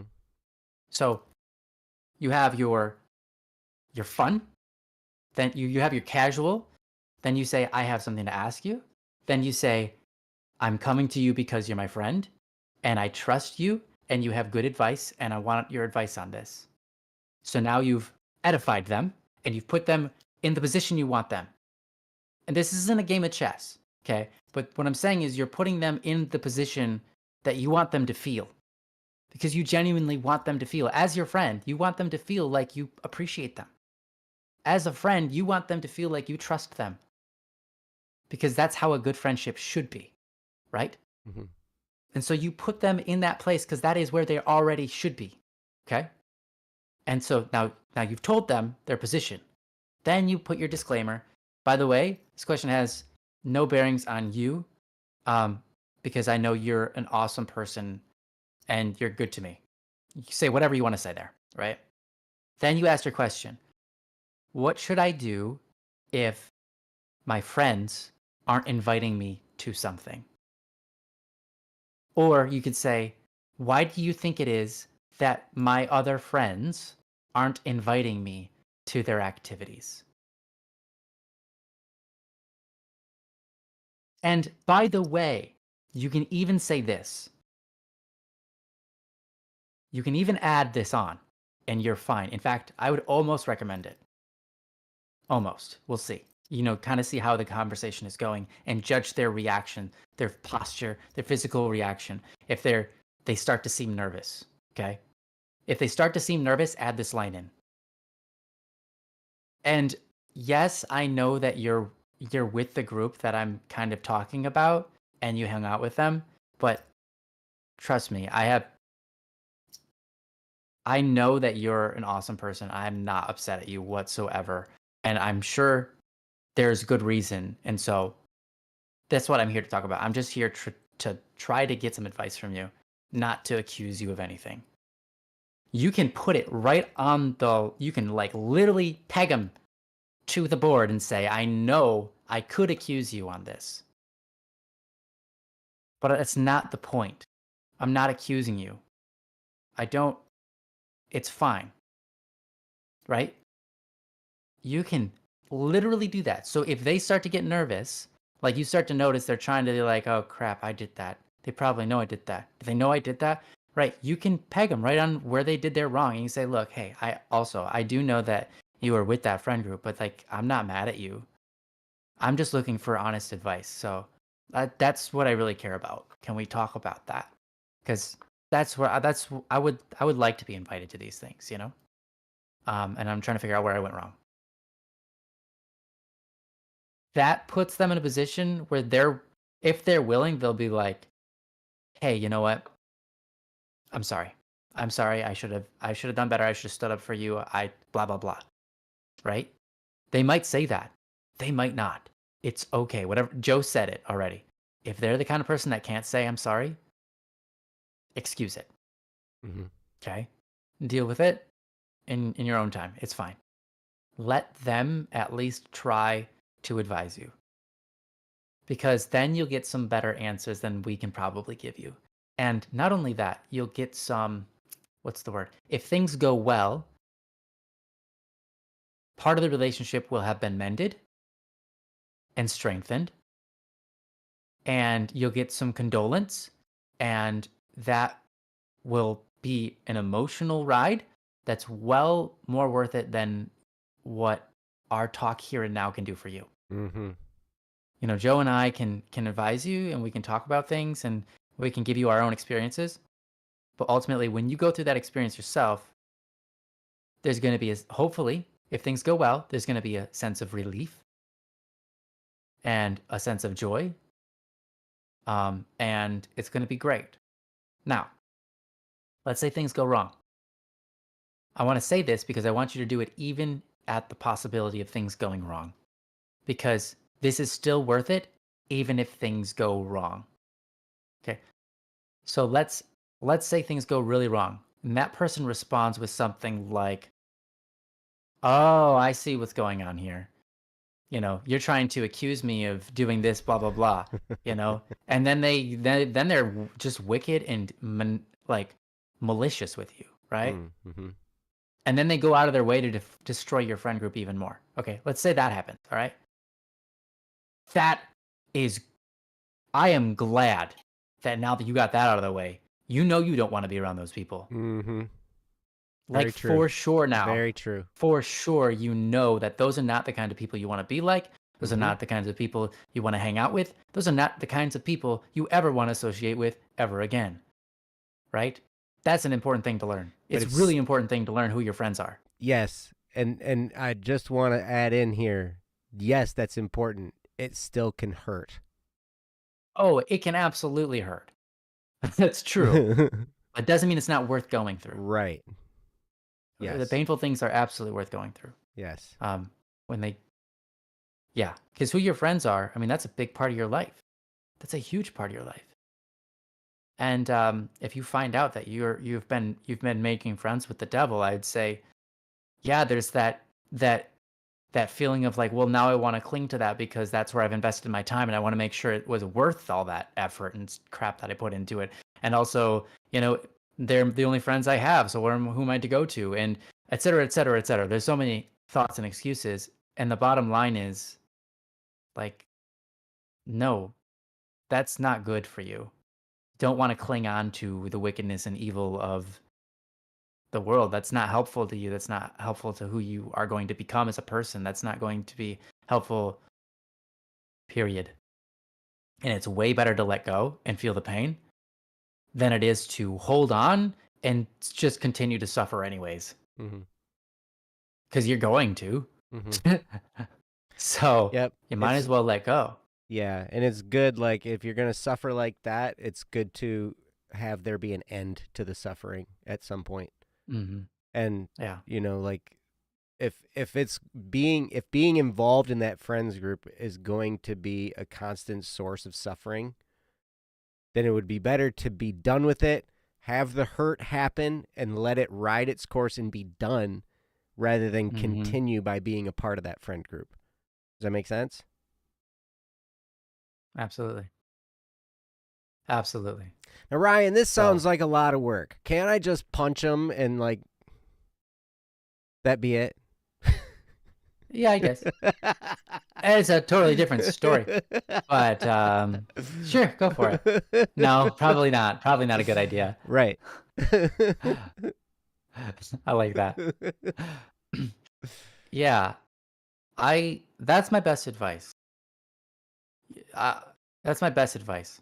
Go into a conversation, try the tips that I suggested. You might not find that any of those are applicable or necessary.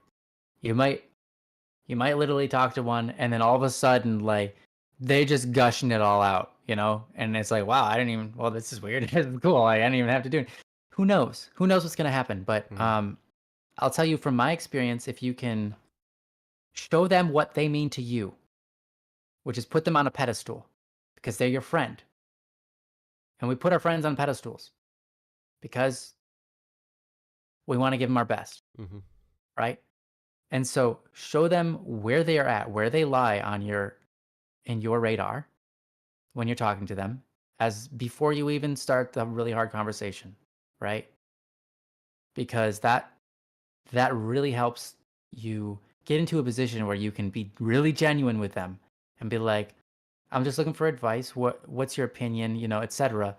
And they don't have to feel like they're navigating a really tricky task. Mm. They can just be like, oh yeah, you know, it opens up a line of intimacy and closeness that allows you to connect in a way that otherwise never would be able to.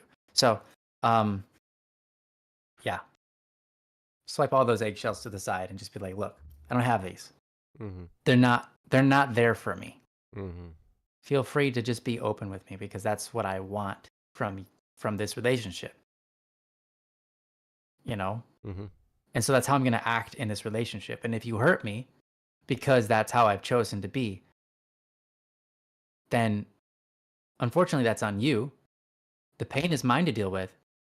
But if I open up, like, if I open myself up completely to you and all you want to do with that is hurt me, then I know not to be around you. You've made yourself clear. You've made who you are as a person, you've made that clear, and I don't need to be around you.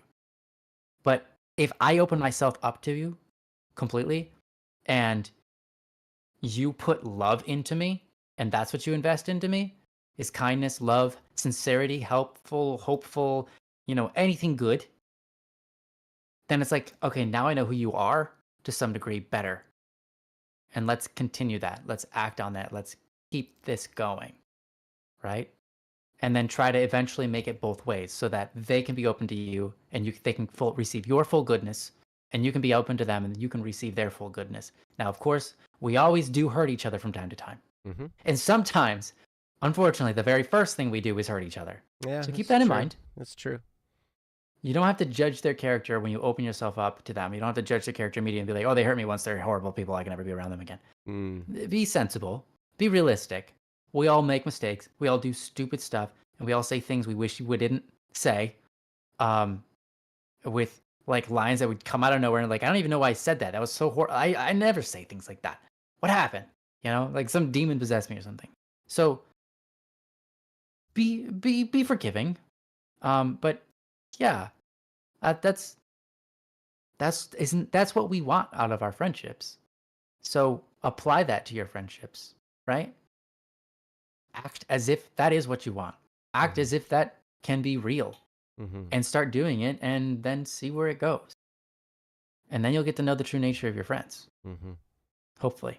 Yes. Yes. Very true. Very true. We do hurt each other. We can't help it. It's almost like, any relationship we ever have with somebody, we will hurt them. Eventually, yeah, even if it takes like 9 years to happen. Yep. Absolutely. And so here's the thing. And a lot of times we get hurt based on a misunderstanding. It could be like, so what should you do if your friends aren't including you in what they're doing? Well, I don't know. I mean, I guess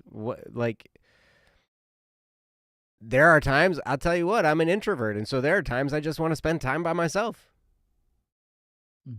And so I don't include anybody.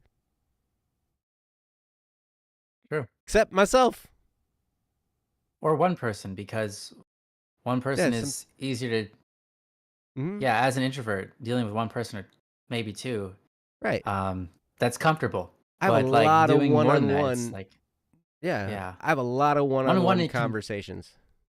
One-on-one conversation can be energizing and fill your battery, but like, man, if you have like 3 people or 4 or 5, it's just like, oh man, I'm so drained. Yeah. It's the opposite effect. Yep. So, yeah. And so sometimes you might misunderstand why, and that's why it's a good thing to go through with what like Ryan was talking about. Go through this dialogue with somebody, or go through some kind of dialogue just to get to the bottom of it, and get good at asking or telling yourself, maybe I'm wrong. I might be wrong. Because our brains can go, well, they're not including me here. Well, there must be something wrong with me. It must be because I did this. It must be because I did that. It must be because blah, blah, blah, blah. And our brains can go flying off in some direction. At least I know mine can. And it'll just I think everybody. And I'll go up and like, I have to stop myself and say, maybe I'm wrong. I might be wrong. Could I possibly be wrong here? Well, of course I could be wrong. Right? Yeah, there have definitely been times where I've done that and then talked to the person and I was like, where was I going? Right, exactly. I had the complete wrong interpretation of this. Yeah. Yep, exactly. And so there may be something that you don't see. And so what Ryan spelled out for you is a very, very great and low key, easy, like non-threatening way to go through that dialogue. And the key, like he said, is if you can keep them from getting on the defensive. A lot of times in these types of situations, like if I can keep somebody else's blood pressure from going up, like the same thing, right? Like if I can keep somebody from getting agitated or getting defensive or getting offensive or whatever, feeling threatened or whatever, if you can go through this dialogue without them feeling threatened, it'll go a lot more smoothly a lot of times. Now, sometimes you can't avoid it. Sometimes they're going to get defensive anyway, because sometimes they know they did something wrong, but they're not going to want to admit it. And so they're going to get defensive. And, there's all this kind of stuff. And so this is why. And sometimes, I just want to say, sometimes they're narcissistic, and the way they react will not be, it will just be to take advantage of you at all possible cues. So if you come into this scenario, and they will just tear you apart. Yep. So you have to be mindful of that. So you might go into this situation, and then you might leave the situation and think, oh, of course it's my fault. Right. Because they gaslight you into believing that it was your fault. But it's not your fault. Now, every single one of us makes mistakes. Every single one of us has blind spots that, we might be coming across a certain way to some people and we don't realize it. All of us have that, right? And we all hurt people. And we all have been hurt by other people. And in relationships, it's crazy, man. It's almost like the closer we get to people, the more we hurt each other. Or the more likely we are to hurt each other. And the more likely we are when we hurt somebody to hurt them at a deeper level, the closer we are. Because they're deeper into our heart, right? And so the closer we are to somebody, when we inevitably hurt them, it's going to hurt more. Oh, yeah, way more. Because we're at that deeper level. So if you're listening to this and you are one of the people that I mentioned at the beginning that cannot say you're sorry, learn to say you're sorry. Yeah. If you want to have any kind of relationship at all, ever in the future with anybody, learn to say you're sorry. Even when you didn't do something wrong. Because you're going to hurt people. And people are going to hurt you. It's just the nature of relationships because none of us are perfect.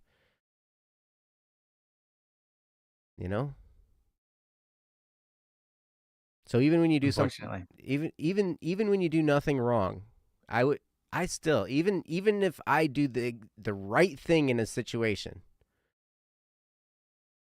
and somebody gets hurt, I will still apologize for hurting them. Because if I hurt you, I'm sorry. I never want to hurt somebody. I can't think of a time. I mean, well, there was a time in my life when I was vengeful and I was angry and, anger is different than vengeful, right? Now I'll take anger and I'll use it productively. But there was a time when I would be angry and I would want revenge. And so then I would want to hurt somebody or see them hurt because they hurt me. And I figured that was justice. Right? But it's not. It's just perpetuating pain. And I still feel hurt. And the only way to heal is through forgiveness. Yeah, it's interesting. Revenge doesn't remove the pain at all. It doesn't fix the problem either. Yeah, it doesn't. In fact, it perpetuates the problem because then now there's just more. Yeah. Yep. They say 2 wrongs don't make a right. That's right. 2 lefts make a backwards. Yep. So do 2 rights. Yeah, apparently. If you want to get right, go 180 degrees. 2 rights make a backwards. So if you want to keep going in the same direction, you got to do 4 things right. You got to do 4 rights. That's right. 4 times. Yep. 2 lefts don't make a right, but 3 do. Hey, you know what? Um, I cannot argue with that logic. mhm. The title of a Reliant K album. Interesting. All Mm. right. It's a logically sound statement, especially when you're talking Well, it 90-degree depends. turns. Yeah, I was gonna say if we're talking 90-degree turns, then yes, and then I realized, well, one left could make a right because you can turn left 270 degrees. Yeah, like Zoolander. Yeah. Except he couldn't turn left. You ever see the Oh. movie Zoolander? Maybe, but I don't remember he, it could, if I did. he could never turn left, and so he always if he wanted to go to the left, he had to turn right 100 or 270 degrees. Okay, fair enough. Yeah. Yeah. Yep. That's fun. Yep. So yes, it works with 90-degree turns in a city. You're absolutely right. But Correct. anyway, yeah. So the bottom line here, and we got to wrap up. We're past time, but Oh wow, way over. Yeah. great topic, Anonymous. Thank you so much, and I really Mhm. really appreciate it. But yeah, the key to healing is forgiveness, and also a key to reconciliation is to also learn to say you're sorry. Yeah. It's And you just might find both of those things helpful in the time to come. Maybe yep, you find out that there was something you could have done better, and you might hmm need to say sorry for it. yep, yep. And it's okay to apologize. It's okay because we Hmm. all will hurt people. It's just gonna happen. So anyway, Anonymous, thank you so much for the topic. Mianglios and Mianglios's mom, thank you so much for your topic as well. You guys are awesome. Hmm. I hope that our discussions were fruitful and wonderful and everything. I hope that you guys got something you could take away from it. Hmm. We love being with you guys. If you have a topic, like we said at the beginning of the show, we don't have any topics currently, or well, we have some, but they're bound by people being here, and these people are rarely here. So if you have a topic you'd like us to discuss, you can go to don'tworrywednesday.com, click the submit a topic button, and we'd be happy to do your topic. Also, if you're here in the chat, I mean, the last 2 shows, we've kind of taken our topics from the chat, and it's been great. That's how we did it at the Sure. beginning, too. When we Yeah. first started doing this show together, these topics we came from the chat, and then That's so right. many topics would come in that we were like, okay, we're going to need to start keeping a log of them. And then we started taking emails and all that kind of stuff, and then and messaging and stuff. And then that's how we did it for a long time, was Hmm. just the topics that people would send us throughout the week or in between or whatever. But we can do both ways. We can do any way we want. That's right. We can take your topics on don'tworrywednesday.com. We can take your topics right here in the chat. We can take your topics on dww@bss.studio. If you want to email us, you can send it to us in Discord. I think that's where the anonymous one came from. Somewhere Ryan got DM'd Hmm. from an anonymous person that topic, and we'll do that way too. However you guys can get communications with us, we'll take your topics. And we Hmm. love talking about your Thank you, topics. Sally. Yes. Oh, and you're right. We're not So cool, bro. professionals. And we're not a I substitute was for gonna say we didn't professional actually advice. ever say that this We whole did show. not say that. I put it in the chat, but I didn't say it out loud. Oh. Oh. I Okay. did put it in the chat. Um, but yeah, you're right. We kind of just swung into the whole parking topic, and Yeah. I kind of missed the intro a little bit, but that's That's okay. right. That's all right. We aren't professional drivers. We're not Whatever that professional is. much of anything. We're professional Yeah. musicians, I guess, at this point. Musicians, producers, publishers, and record label people. Yeah, that sounds right. Yeah. If you're talking about what our profession is, what we actually do. Hmm. But anyway, Yeah, thank you we are guys. licensed. Yes, We are licensed drivers. drivers. Yeah. Mm-hmm. That's right. I've Hmm. never even had my license suspended.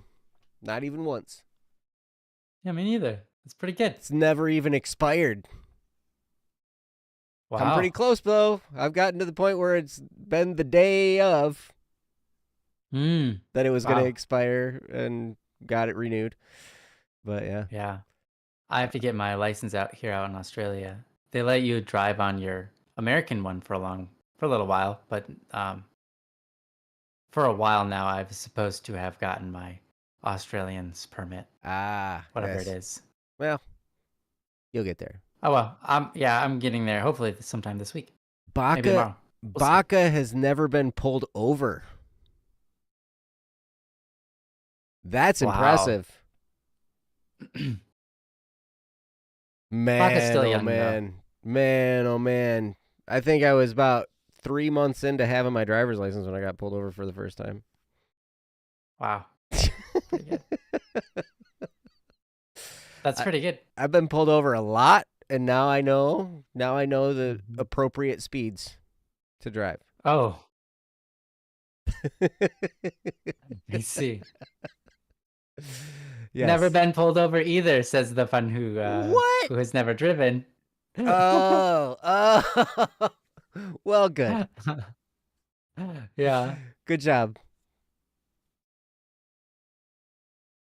You've totaled a car. Oh man. Wait, you didn't get a ticket for that? It was an act of nature. It was Soaking Pillow said it was an act of nature. It wasn't a moving. Were you driving when this act of nature happened? Or did like a tree fall on it? I was gonna say I've totaled a car before in an accident, and I was the only driver involved. Sudden snow squaw. Okay. Okay. You know, when I totaled a car and I was the only car in the accident, I still got a ticket. Yeah. They were wheeling me off. They put me on a gurney. They put me in an ambulance, you know, and I'm like all messed up, you know, from flipping a car end over end. And then he puts this ticket on my chest while they're wheeling me away in the ambulance. He gave me my ticket. That's rotten. He handed it to. He didn't even hand it to me. He just slapped it down onto my chest. Wow. And I looked at it. And you know what the violation was? Parking. I had an accident it was an accident that caused injury. Right. That was the violation. I caused injury to myself in my accident. Nobody else was involved. Yeah, illegal parking. Yeah. Yeah. Parking violation. That'd be Yep. Awfully evil. I illegally parked my car upside down on somebody's lawn. That's right. Without their permission. Did a terrible job at parking. Yeah. Wow. It was crazy. That was quite an experience. Amazing. Did you ever see those fake parking tickets that you can buy and then like slap on people's cars that you don't like how they parked? That's mean. Yeah.